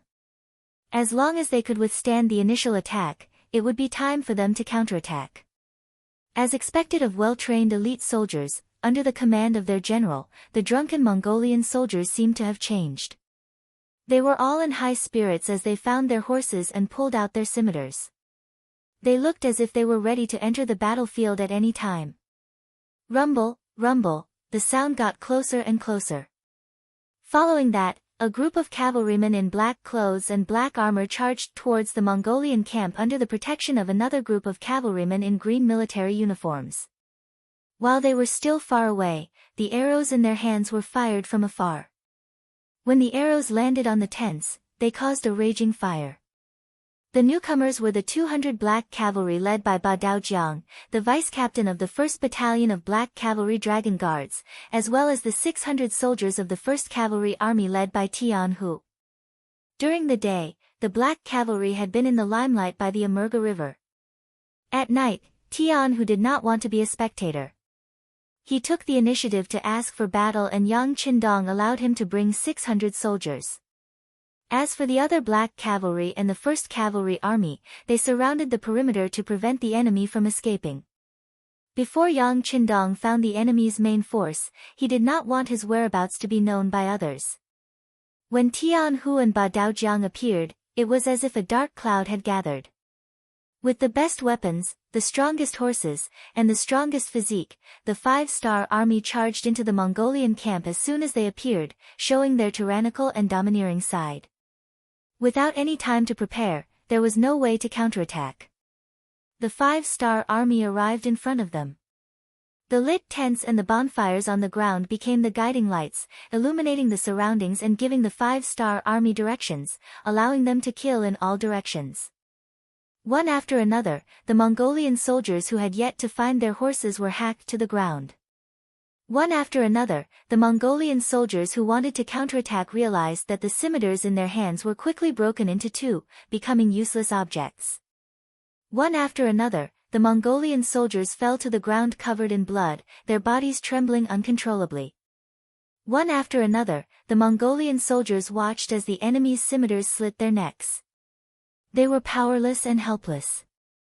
It was as if they had been surrounded by the small Russian tribe. Now, they had become the prey, the meat on the fish. Those who resist will be killed without mercy. Those who surrender, throw down your weapons and kneel on the ground and you will live. Tian Hu held his scimitars and in a short period of time, he had already cut down 3 Mongolian soldiers. He was filled with killing intent as he watched the Mongolian soldiers in front of him dwindle. Those who surrender will live. Those who resist will die. More and more 5-star army soldiers began to roar. Their voices were transmitted into the ears of the Mongolian soldiers. Some of the Mongolian soldiers who had been frightened pale by the scene in front of them finally put down their weapons. This was simply an unequal battle. One side came prepared, while the other side came unprepared.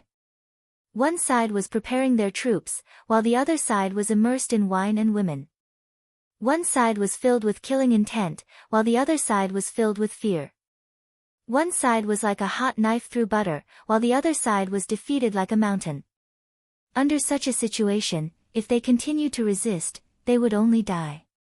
Just like those Russian girls who knew that it was hard to live, but did not want to die, these Mongolian soldiers were the same. After knowing that they could live if they surrendered, they did not hesitate to choose the latter. With a large number of Mongolian soldiers kneeling and surrendering, the situation on the battlefield became clearer. In less than an hour, the entire battle had ended. Ba Daojiang and Tian who began to clean up the battlefield. The Russian girls who had been captured stood together, the Mongolian soldiers who had surrendered squatted together, and the corpses of the Mongolian soldiers who had been killed were carried together. Under the illumination of the flames, the Russian girls looked at their surroundings in panic. To them, the Mongolian soldiers had been defeated, but it did not mean that they were free. No one knew who these Mongolian soldiers were and whether they had any other intentions. If one were to use a phrase to describe their mentality, it would be that they had just escaped from the wolf's den and entered the tiger's den. Rumble, rumble, rumble. The earth trembled once again, causing the Russian girls, who were already worried about their future, to have a drastic change in expression. Could it be that another cavalry was coming? If that was the case, would they be able to survive the battle? On the other hand, the Mongolian soldiers who had dropped their weapons on the ground were pleasantly surprised. More Mongolian soldiers. Could it be their own people? If that was the case, wouldn't they have a chance to retaliate? Some of the smarter ones could not help but raise their heads and look around. Puchi. With a slash of the saber, a head that was still moving around quickly flew into the air. When the head was separated from the body, blood spurted out and sprayed on the bodies of the surrendered Mongolian soldiers, causing them to tremble uncontrollably. At this moment, they finally realized how ruthless their opponents were. They were even more ruthless than they were. Compared to them who killed without batting an eyelid, these Mongolian soldiers were the demon kings. Don't have any dirty thoughts. Act like you are surrendering. When Ba Daojiang's loud voice rang out, he was wiping the saber in his hand. With such an example, the rest of the Mongol soldiers quickly became obedient. Now, even if the battle cries outside shook the heavens, they did not have the courage to raise their heads. After a series of rumbling sounds, another group of Mongolian soldiers entered the battlefield. Yang Qindong, who was dressed in a golden battle robe, entered the battlefield under the protection of the Black Cavalry and the soldiers of the First Army. Behind them, hundreds of men dressed as Mongolian soldiers were hugging their heads as they walked. Among them was the general of this group of Mongolian soldiers, Nanlidi. When the battle started, the situation was one-sided. When Nanlidi saw that the enemy was not friendly and that they were strong, the first thing he did was not to lead his soldiers to retaliate. Instead, he led the hundreds of elites to escape. At any time, survival was always the most important thing. Nanlidi was thinking that as long as he could escape, he would go to All City to seek an audience with the Great Khan and ask for more reinforcements to completely eliminate this unknown enemy. With the thought of revenge in mind, Nanlidi decided to endure for now. However, not long after he left the tent, he met Yang Qindong who had been waiting for him. With an order, the arrows shot out, causing him to feel dizzy. After another wave of cavalry charge, the Mongol soldiers who were already scared out of their wits all laid down their weapons and surrendered. Nanlidi was forced to join them as well. However, even at this time, Nanlidi still had a sliver of hope in his heart. He thought that this unknown enemy should not recognize him. As long as he did not make a sound and did not reveal his identity, there was a chance that the other soldiers would mix together and find an opportunity to retaliate. Nanlidi, who always had his own thoughts, quickly found that his hopes were dashed once again. This was all because he saw someone. A centurion under his command, a Heki, was holding a torch and identifying the captives. In a short period of time, a number of centurions had been identified. This scene caused Nanlidi to lower his head involuntarily. Unfortunately, a Heki quickly appeared in front of him and ordered him to raise his head. Nanlidi had no choice but to raise his head with a ferocious gaze. He wanted to warn a Heki not to spout nonsense, but just as he raised his head, a palm landed on his face. At this time, General Nantai still wants to threaten me? Needless to say, this slap was from a Heki. He was using the power of the 5-star army to vent his anger. If it was not for this person pushing him aside, he would not have led his troops to guard the perimeter and would not have been captured by the 5-star army so quickly. Of course, he was also using this opportunity to express his loyalty to the 5-star army. After witnessing the strength of the 5-star army, he had already given up on resisting. In his eyes, the most important thing was to survive. Nanlidi, who was slapped, was furious. As a Mongolian warrior, he cared a lot about his face.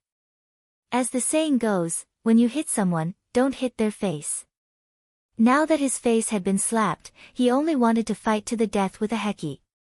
However, he had only taken a step forward when he was met with a flurry of punches and kicks from the 2 5-star army soldiers standing beside a Heki. After who knew how many kicks, Nanlidi finally became obedient. Lying on the ground, he felt that lying on the ground was a very comfortable thing. He is the commander of the troops, General Nanlidi. I will have to trouble the two of you to bring him over. Unlike facing Nanlidi, a Heki had a flattering expression. Under the drag of the 2 5-star army soldiers, Nanlidi was thrown in front of Yang Qindong, who was already sitting under the golden blade. Just as he was about to lie on the ground and play dead, a clear voice entered his ears. If you don't want to die, kneel properly. Chapter 1377. With the scene of him killing the surrendered Mongol soldiers, Nanlidi immediately knelt down and did not even waste a breath of time. The soft feared the hard feared the rash, and the rash feared those who did not care about their lives. The facts proved that the ancients did not lie. The 2,000 Mongol cavalry were either killed or surrendered. After the matter was tallied, not a single one of them managed to escape. This was because Nanlidi was too careless and did not even send out a single scout. Maybe he thought that he was the king in this world and no one dared to offend him. None of the 2,000 Mongol cavalry managed to escape, and none of the Russian girls managed to escape. The tallied result was that there were close to 400 of them. Among them, there were many women who were close to 50 years old. From this, one could see that the Mongol cavalry were a bunch of country bumpkins who wanted anyone. Along with Yang Qindong's arrival, these Russian girls were naturally released and Nikolaev personally talked to them. Based on Yang Qindong's instructions, if they could find their own tribe, they would be given food and allowed to leave.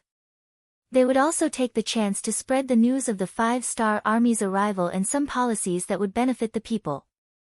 On the other hand, if they had no home to return to, they could follow the 5-star army to Al City, which was where the far eastern province was. When they reached there, whether they remarried or started their own tribe, as long as they were willing to work hard for the 5-star army, they would not starve to death. On the contrary, those who worked hard would change and live a better life. At this moment, Nikolaev was filled with absolute respect for Yang Qindong. He personally saw 1,500 5-star army soldiers deal with 2,000 Mongol cavalry like they were chopping vegetables. At this moment, he already had the thought of joining the 5-star army. He placed a lot of importance on the mission that Yang Qindong gave him and wanted to complete it well. They did not rest for the entire night, and Nikolai brought his 4 brothers to talk to almost all the Russian women. After confirming that more than 30 of them could find their own tribe, they gave them food and allowed them to leave. There were still around 350 Russian women left in the camp, and they would be sent along with the 2,000 Mongol cavalrymen who were captured and sent to the city of Arr. The only difference was that these women were considered good citizens while these Mongol captives had to do manual labor. In the future, they would have to repair the city walls and roads. The next morning, Yang Qindong first listened to Nicholas' report. After knowing that Nicholas had completed the task well, he gave him some encouragement. Then, he saw Nanlidi, who had become very obedient after being tortured for a night. Bugnam of Gojoseon, this sinner is willing to take my place. Please don't kill me, don't kill me. A night of torture made Nanlidi understand what was worse than death. At this moment, he did not dare to think about what happened last night. He only wanted to live, even if he had to sacrifice his dignity. Very good. Then immediately follow your agreement and report the appearance of the 5-star Army's reinforcements at the Amurga River. Remember, no matter what method you use, as long as you can lure the main force of your cavalry over, it will be a great achievement. Otherwise, if you can't complete this task, you can prepare to die. No, it will be worse than death. Yang Qindong didn't look at Nanlidi. He didn't have a good impression of such a spineless general. If it wasn't for the fact that he still needed this person, he would have already ordered people to drag him out and behead him. Yang Qindong gave him a chance, and Nanlidi readily agreed. He knew that whether he lived or died, or lived a life worse than death, would depend on the completion of this task. How could he dare to be careless? After he left the tent, he took the initiative to look for a Heki. The 5-star Army would not allow him to leave. Some things could only be done by someone trusted by the Khan. Yang Qindong did not care about what Nanlidi was going to do. He brought the army and retreated towards the Amurga River. When he came, he had already observed that the terrain was very suitable for a large army to fight. He had to set up a trap in advance and wait for the enemy to take the bait. Archeng, the place where the capital of the eastern state was located. At this moment, the largest mansion had already become the residence of Abelia Khan Hurahan. It had been more than 3 months since they occupied Archeng. This was also the most comfortable winter that Hurahan had ever experienced. In the past, when he was in the Abelia region, when winter came, it would feel like a year. Everywhere was white snow. In some places where there was no wind, the snow was almost 10 feet deep. Even if the cavalry fell into the snow, they would quickly disappear without a trace. In such an environment, no work could be done. Everyone could only stay in their yurts to hide. This was also known as the winter cat. Even if Hurahan was the Khan, it was the same. The only difference was that the yurt he stayed in was bigger. However, this year's winter was completely different. In the far eastern state, although the snow was still falling and the weather was still cold, there were wide streets and hundreds of thousands of people of various races. There were also many goods and food that could not be found in the Abradia region. This place was like a big treasure trove. Hurahan and his soldiers were dazzled. Then came a round of looting. Whether it was food, goods, houses, money, or women, they all became the targets of their looting. In order to prevent the people in the city from escaping, Hurahan had also ordered the 4 cities to be sealed off. Without his permission, no one was allowed to leave this place. This made Dal City seem like a large sheep pen, where hundreds of thousands of people were kept as their prey. Hurahan, who had never been so rich, could finally eat his fill. He could wear clean and warm cotton-padded clothes. Every night, when he slept, a different woman would warm his bed. Those days were so beautiful that he would not want to change them even if he was given a fairy's body. After 3 months of such drunken stupor, Hurahan had put on a lot of weight. Not only him, but the cavalry under his command had also become much stronger. After getting used to living a good life, he was afraid that he would go back and live a poor life. So, he was troubled. Where was the food in the eastern state? This became a sore point for Hurahan. According to Tang Sheng, who had surrendered, there was a batch of relief food in the far eastern region. It was to prevent natural disasters from happening. There were about 1 million dawn of food. If it was only for the 30,000 cavalrymen, it could last them for 10 to 20 years. If they could find this food, wouldn't it mean that they would not have to worry about food for the next 20 years? When he heard this news, one could imagine how excited Hurahan was. But the only fly in the ointment was that other than Governor Chen Bo, no one knew where the food was hidden. Hurahan did not believe it and ordered his general, Akmu, to lead his men to search all over the city. Some places were even dug up, but they did not find anything. Seeing that the food in the city was getting lesser and lesser, and if this went on, they would have to rob the people of their food. Hurahan began to panic and had no choice but to increase the search for Chen Bo. But Chen Bo seemed to have disappeared into thin air. Not only that, but the other 3 division commanders of the Far Eastern Army had also disappeared. Hurahan did not believe that Chen Bo would leave just like that. According to Tang Sheng, he had injured the governor back then, so he would not be able to escape far with his injuries. Moreover, the eastern state was the result of years of hard work by the governor. He would not give up so easily. Find him. If he is alive, I want to see his corpse. Hurihan called General Akmu, the surrendered general, Tang Sheng, and the Russian merchant, Belinsky, who had provided him with important information. In front of them, he slammed his fist on the table and said sternly, "General Tang, has there been any news from the other spies you arranged in the Far Eastern Army?" The furious Hurihan first looked at Tang Sheng and asked. "No." Tang Sheng shook his head. He didn't understand why none of the spies in the army had sent him any news. Could it be that they had been found? That was impossible. How long had it been? Tang Sheng was puzzled. But Supreme General Akmu didn't care that much. Seeing that the Great Khan was angry and that he wanted to see the corpse, he naturally agreed. He also said that he would immediately send out more scouts and expand the search area to find the remnants of the Far Eastern province. As a surrendered general, Tang Sheng, who had nowhere else to go, also said that he would fully cooperate with General Akmu and search for Chen Bo's possible hiding places to prevent any loopholes. Both of the generals had expressed their stance, which made Hulahan reveal a satisfied expression. Then, his gaze fell on the merchant, Belinsky, wanting to see what he had to say. The real reason why Hurahan was able to conquer the Far Eastern state was because of this Belinsky. Belinsky grew up in a white family. Because of his parents' low status, he had never eaten a proper meal before he grew up. At that time, he had vowed that he would change everything through his own efforts. In the future, his children would not have to worry about food anymore. It was said that the children of the poor were able to take charge of the family at an early age. After Belinsky had his ambition, he worked hard for it. Coupled with his talent, he slowly became a true merchant. In order to obtain more benefits, he traveled extensively and was not afraid of danger. One time, he accidentally came to the Far Eastern Prefecture and saw a huge city standing there. At that time, regardless of whether it was Siberia or the Far Eastern region, they were all undeveloped and deserted.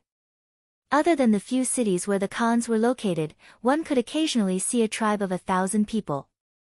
Those could be considered prosperous. However, there were hundreds of thousands of people from various races in Dal City. This shocked Belinsky and made him very excited. Merchants knew that as long as there were people, they could do business. These hundreds of thousands of people were equivalent to hundreds of thousands of customers, which meant that they could earn an uncountable amount of money. Chapter 1378. In his excitement, Belinsky used his business methods to understand the situation in the city, as well as the prices of the various items in the city.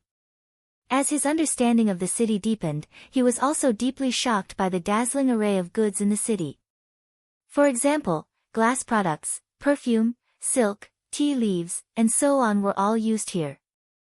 Once these things were sold elsewhere, the benefits would be unimaginable. In his excitement, Belinsky took out all of his savings to purchase goods in all city. Gradually, he established a relationship with Tang Sheng. Under his intentional roping, the two of them quickly became friends, and he was also able to learn some secrets that no one else knew. For example, if a Han merchant were to purchase goods from Archeng, the cost would be reduced by a lot, and they would receive a lot of preferential treatment. For example, Tang Sheng actually had Mongolian blood in him, and his tribe was in the Abelia region, etc. Belinsky had always been an ambitious businessman. After learning about the situation, he had other ideas. For example, he could drive the Han people out of the Far Eastern region and let him personally control everything. That way, his strength would increase by hundreds or even thousands of times in the shortest amount of time. At that time, he would no longer need to run around doing business. At that time, his descendants would no longer have to worry about not having enough to eat. After the ambitious Belinsky left the Far Eastern region, he came to the Siberia region to look for Khan Hurahan. If he wanted to achieve his goal, he needed a powerful partner, and Hurahan was that person in his heart. Hurahan, who was also ambitious, quickly got together with Belinsky. Then, they took control of Tang Xing's tribe and used him as a spy to launch a surprise attack.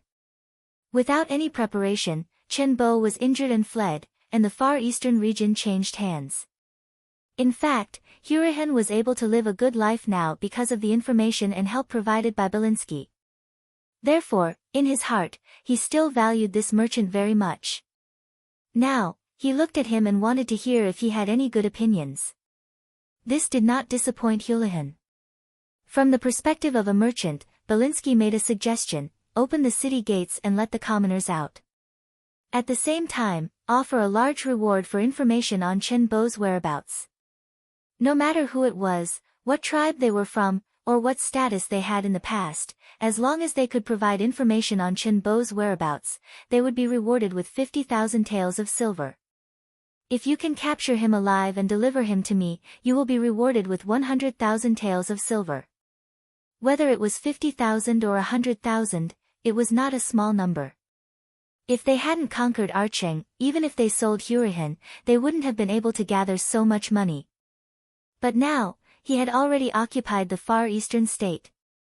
He had plundered a lot of good things here, but he didn't have time to take away the silver. These mere tens of thousands of silver taels were nothing in his eyes. Great Khan, everyone has a greedy heart. As long as we offer a large enough reward, no one will not be tempted. Once the news spreads, we don't have to worry about Chen Bo not showing up, Belinsky said confidently. This came from his understanding of human nature. In this world, no one didn't like money. All they had to do was provide information and they could get 50,000 taels of silver. They wouldn't be able to finish eating and drinking for the rest of their lives. Who wouldn't be tempted? The so-called loyalty was only because the bargaining chip for betrayal wasn't enough. Now that Belinsky had raised this bargaining chip and was satisfied, anyone with a weak will would know what decision to make. Good, very good. Hu Lihan was overjoyed when he heard that.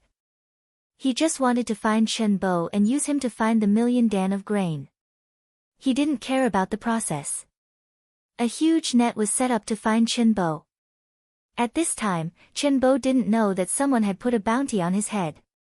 He didn't even know that Yang Qindong had led the army into the Far East. At this time, he was suffering from a fever in a forest 50 miles east of Archeng, enduring a life-and-death crisis. It's still not working. He's still burning, the captain of the guards, Xia Qian, said worriedly after removing his hand from Chen Bo's forehead. If it doesn't work, then boil some water. The commander of the 2nd Cavalry Division, Kang He, clenched and unclenched his right fist. He seemed to have made a decision. Tang Xing's sudden attack had caught Chen Bo off guard. He had been stabbed while running away. Fortunately, the Far Eastern Army had a complete set of traditional Chinese medicine, so a knife wound wasn't fatal. However, Chen Bo hadn't had a good rest. His wound had become infected while he was running, causing him to have a high fever. Although the wound was no longer inflamed, if the fever didn't subside, his life would still be in danger. Scalding one's feet with hot water was a good way to get rid of the fever. Everyone who studied under Yang Shui knew this. However, the problem was that they were in a state of hibernation. They couldn't boil water and smoke to attract attention. If Chen Bo woke up, he would never allow such a thing to happen. However, this was a matter of life and death. When Chen Bo wasn't awake, Commander Kong he took his position and gave this order. Okay, let's be careful. The captain of the guards, Xia Qian, nodded and ordered someone to make the arrangements. He himself didn't leave Chen Bo's side at all times. He even had a short knife with him. Following Tang Xing's rebellion, it was hard for Xia Qian to trust anyone. Speaking of which, it was precisely because of Tang Xing's rebellion that Chen Bo became vigilant. He firmly grasped the military power in his hands and gave the order when he was running away. Without his military order and tiger tally, even the 3 commanders couldn't mobilize the soldiers of the Far Eastern Army. As a result, the counterattack couldn't be carried out and the 3 divisions could only find a place to hide. If he wanted to turn the situation around, the first thing he had to do was to wake Chen Bo up. In order to achieve this goal, Xia Qian didn't care whether he would be discovered or not. Since no matter what he did, it would be contradictory. He would just choose the lesser of two evils. They naturally didn't lack firewood in the mountains. The only problem was that once they did this, smoke would inevitably be produced. This was a dangerous thing that could easily expose their location. As a result, even though the guards were extremely careful, there was still smoke coming out of the forest. It was spotted by the Mongolian scouts who were searching nearby. However, due to the distance, he couldn't immediately go forward to investigate. After thinking for a moment, he turned his horse around and rushed towards a nearby Mongolian army. Just as this Mongolian scout was about to leave, there was another cavalry scout about 8 li away who also saw this scene and left. The hot water was finally boiled. The unconscious Chen Bo was supported by Xia Qian as he placed his feet into the tub of hot water. With a cry, Chen Bo woke up from the hot water and slowly fainted again. Fortunately, after soaking in the hot water, his body began to sweat. After 2 hours, his body temperature began to drop and Chen Bo woke up again. With the fever temporarily gone, Chen Bo's spirit seemed to be much better. With Xia Qian's support, he forced himself to sit up. He first looked at the tub that was still warm and frowned. "You guys started a fire?" "Yes, it was my order." The 2nd Cavalry Division's commander, Kang He, took a step forward and took responsibility. Beside him, Commander Xia Qian also followed up and said, "I also agree." AI. Hearing that they had started a fire, Chen Bo sighed. At this moment, he didn't know what to say. However, since the fire had already started, it was too late to say anything. He could only hope that no one would discover them. "Alright, let's not talk about this matter. This place could be exposed at any moment. We need to leave this place immediately and look for another safe place. Commander, the 2nd Cavalry Division is nearby. Should we gather with them?" Knowing that the commander would make such an arrangement, Division Commander Kang He volunteered. "No." Chen Bo shook his head and said decisively. "We are in danger at any moment. Tang Sheng has rebelled. No one knows if there are any spies in the army. For the safety of the army, we cannot take the initiative to contact anyone. A person couldn't fall in the same place twice." Chen Bo's method was understandable. Although it was a little passive, it was better in terms of safety. After the other 3 divisions went into martial law, it could indeed ensure their safety to the greatest extent. However, this way, the military would be in danger. "It's fine. With our guard division, we will protect the general's safety even if we have to risk our lives." As the commander, Xia Qian had a determined expression. Although the guard division had suffered heavy losses on the way out of Allaire City, there were less than 200 people left from the original 2,000 people. However, even if there was only one person left, they had to arrange for the general to be sent out. "Good." Hearing Xia Qian's attitude, Chen Bo patted the back of his hand in satisfaction. Then, his face was covered by a layer of worry. "Sigh, it's a pity that our radio is broken and we can't contact the outside world. The situation here can't be spread out in time.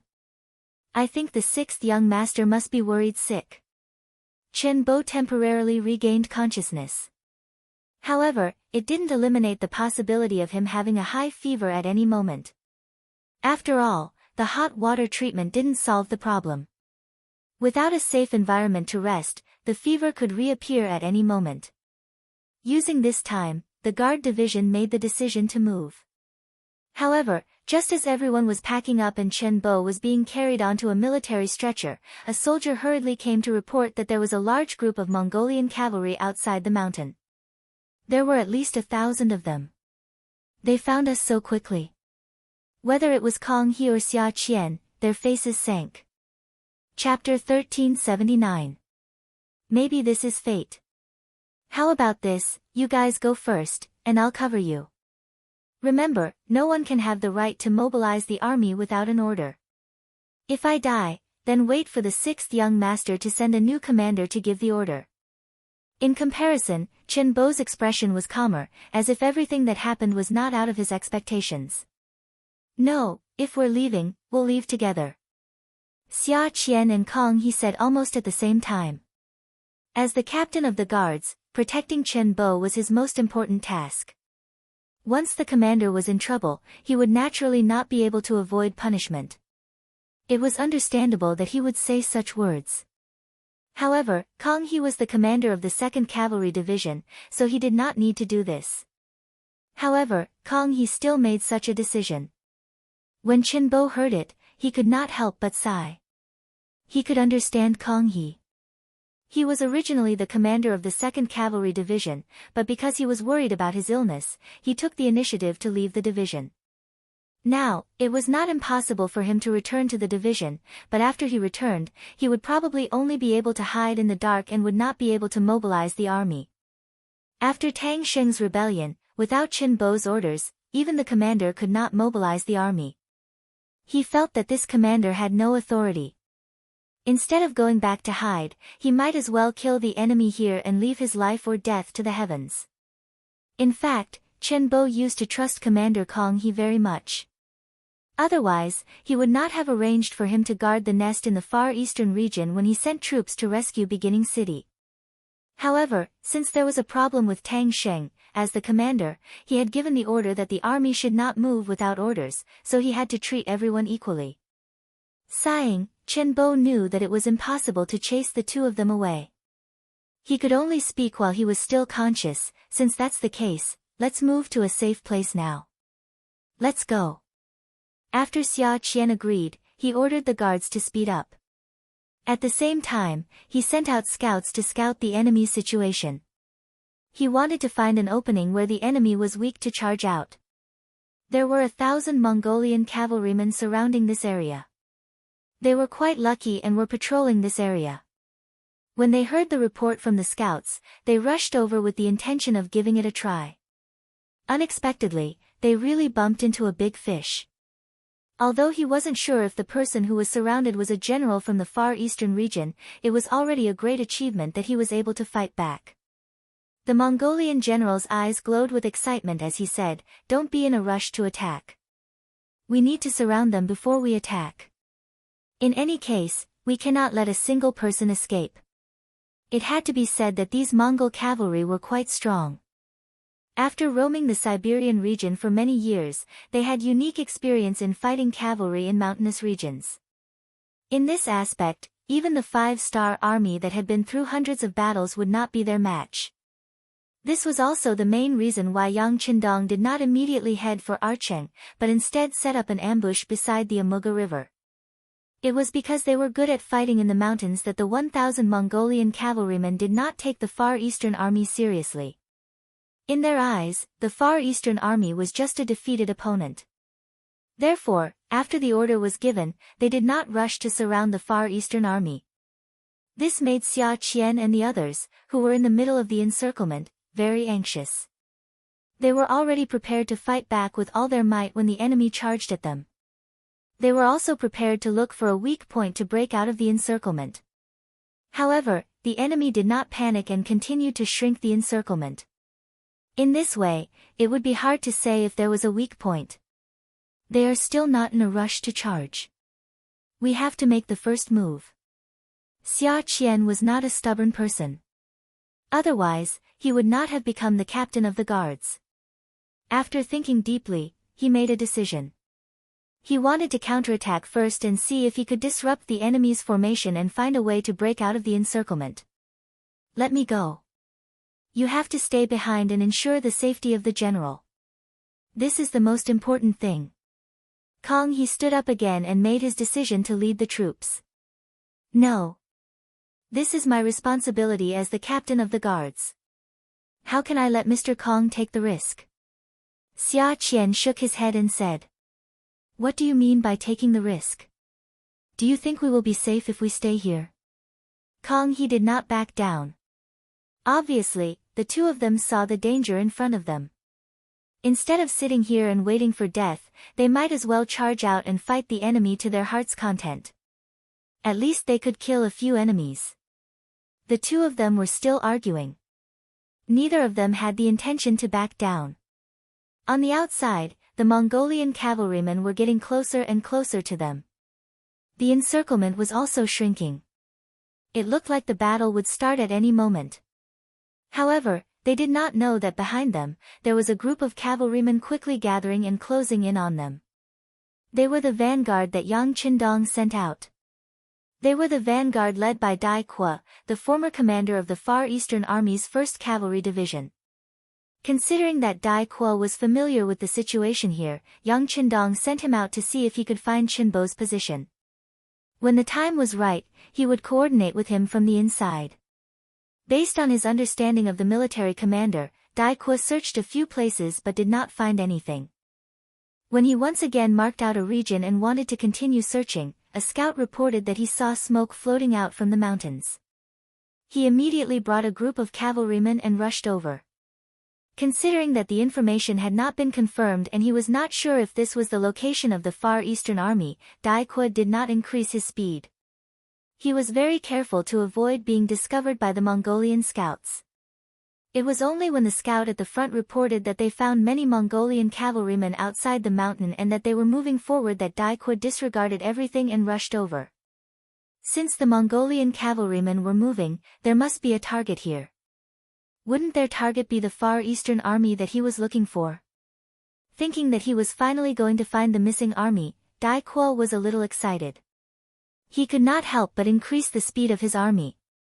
One side was moving at full speed, while the other side was slowly encircling. With one increasing and one decreasing, the distance between the two sides was quickly closing. A huge battle was brewing in the forest. Reporting, a large number of unknown cavalrymen have appeared behind us. The Mongolian scouts were not incompetent. Dai Qua's actions behind them finally attracted their attention. At this moment, the distance between the two sides was less than 10 li 20 li of open land and 10 li of forest. This was the distance that the scouts usually patrolled. When the Mongolian general Ulu heard the news, he was not worried but happy. Didn't this prove that they had caught a big fish? Otherwise, why would so many enemy cavalrymen appear? Can you see how many people there are? Ulu's voice carried a trace of excitement and agitation as he asked. There are too many trees, so I can't be sure. However, there should be no less than 1,000 people. The scout first shook his head and then thought carefully before explaining. Okay. Hearing that there were no less than 1,000 people, Ulu was even more delighted. If there were too many enemies, he might have to consider whether or not he had the strength to fight. However, if they were on the same level as him, he had nothing to worry about. With the same number of soldiers, his cavalrymen were better at fighting in the mountains. He was confident that he could deal a heavy blow to the enemy. Send down the order. Apart from leaving 200 men to keep an eye on the target in the mountains, everyone else get ready to charge. Ulu decided to take down this group of enemy cavalrymen. In order to obtain the merit, he did not have the intention to report it to his superiors. This caused him to lose the last chance to kill Qinbo. After the 1,000 Mongolian cavalrymen received the order, they continued to advance slowly on the surface, shrinking the encirclement. However, they were secretly prepared to turn around and fight at any moment. Dai Qua, who was quickly approaching from behind, did not notice this. He did not care who was surrounded. Based on the principle that an enemy of an enemy was a friend, he had to save them. As for whether or not he could defeat them, he was still confident. He was once a member of the Far Eastern Army, so Dai Qua naturally knew about the strength of some Mongolian cavalrymen. Because the enemy had lived here since young, they were used to fighting in the mountains. If it was a one-on-one, he did not have much confidence. However, the scouts had reported that the enemy only had 1,000 cavalrymen. In terms of numbers, he had twice the enemy's. Furthermore, he had led the army through the baptism of war. Many of the soldiers were not veterans, but they had been through life and death situations. With double the number advantage, he was confident that he could defeat the enemy. Both sides had their own plans, and the distance between them was getting closer and closer. 10 miles, 8 miles, 6 miles. When they were only 3 miles away, they could hear the sound of horse hooves in the forest.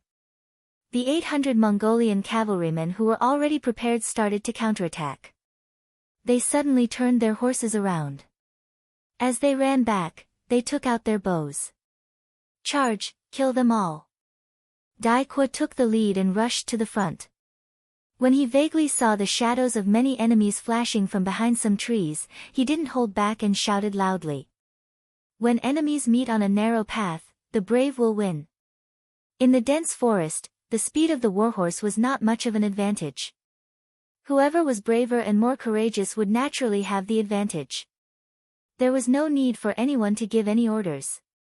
When the distance between the two sides was less than an arrow's distance, many bows and arrows were shot from all directions towards the approaching 5-star army's cavalry. Ding ding dang dang, the sound of arrows clashing with cavalry swords could be heard. The 5-star army soldiers did not show any signs of fear and continued to charge forward. Even though along the way, some of their soldiers were shot off their horses, and some even died from the arrows, this did not stop them from advancing. The 5-star army's rules were very strict. When the general gave the order, even if there was a mountain of blades and a sea of flames in front of them, as long as there was no order to stop, they were not allowed to take a step back.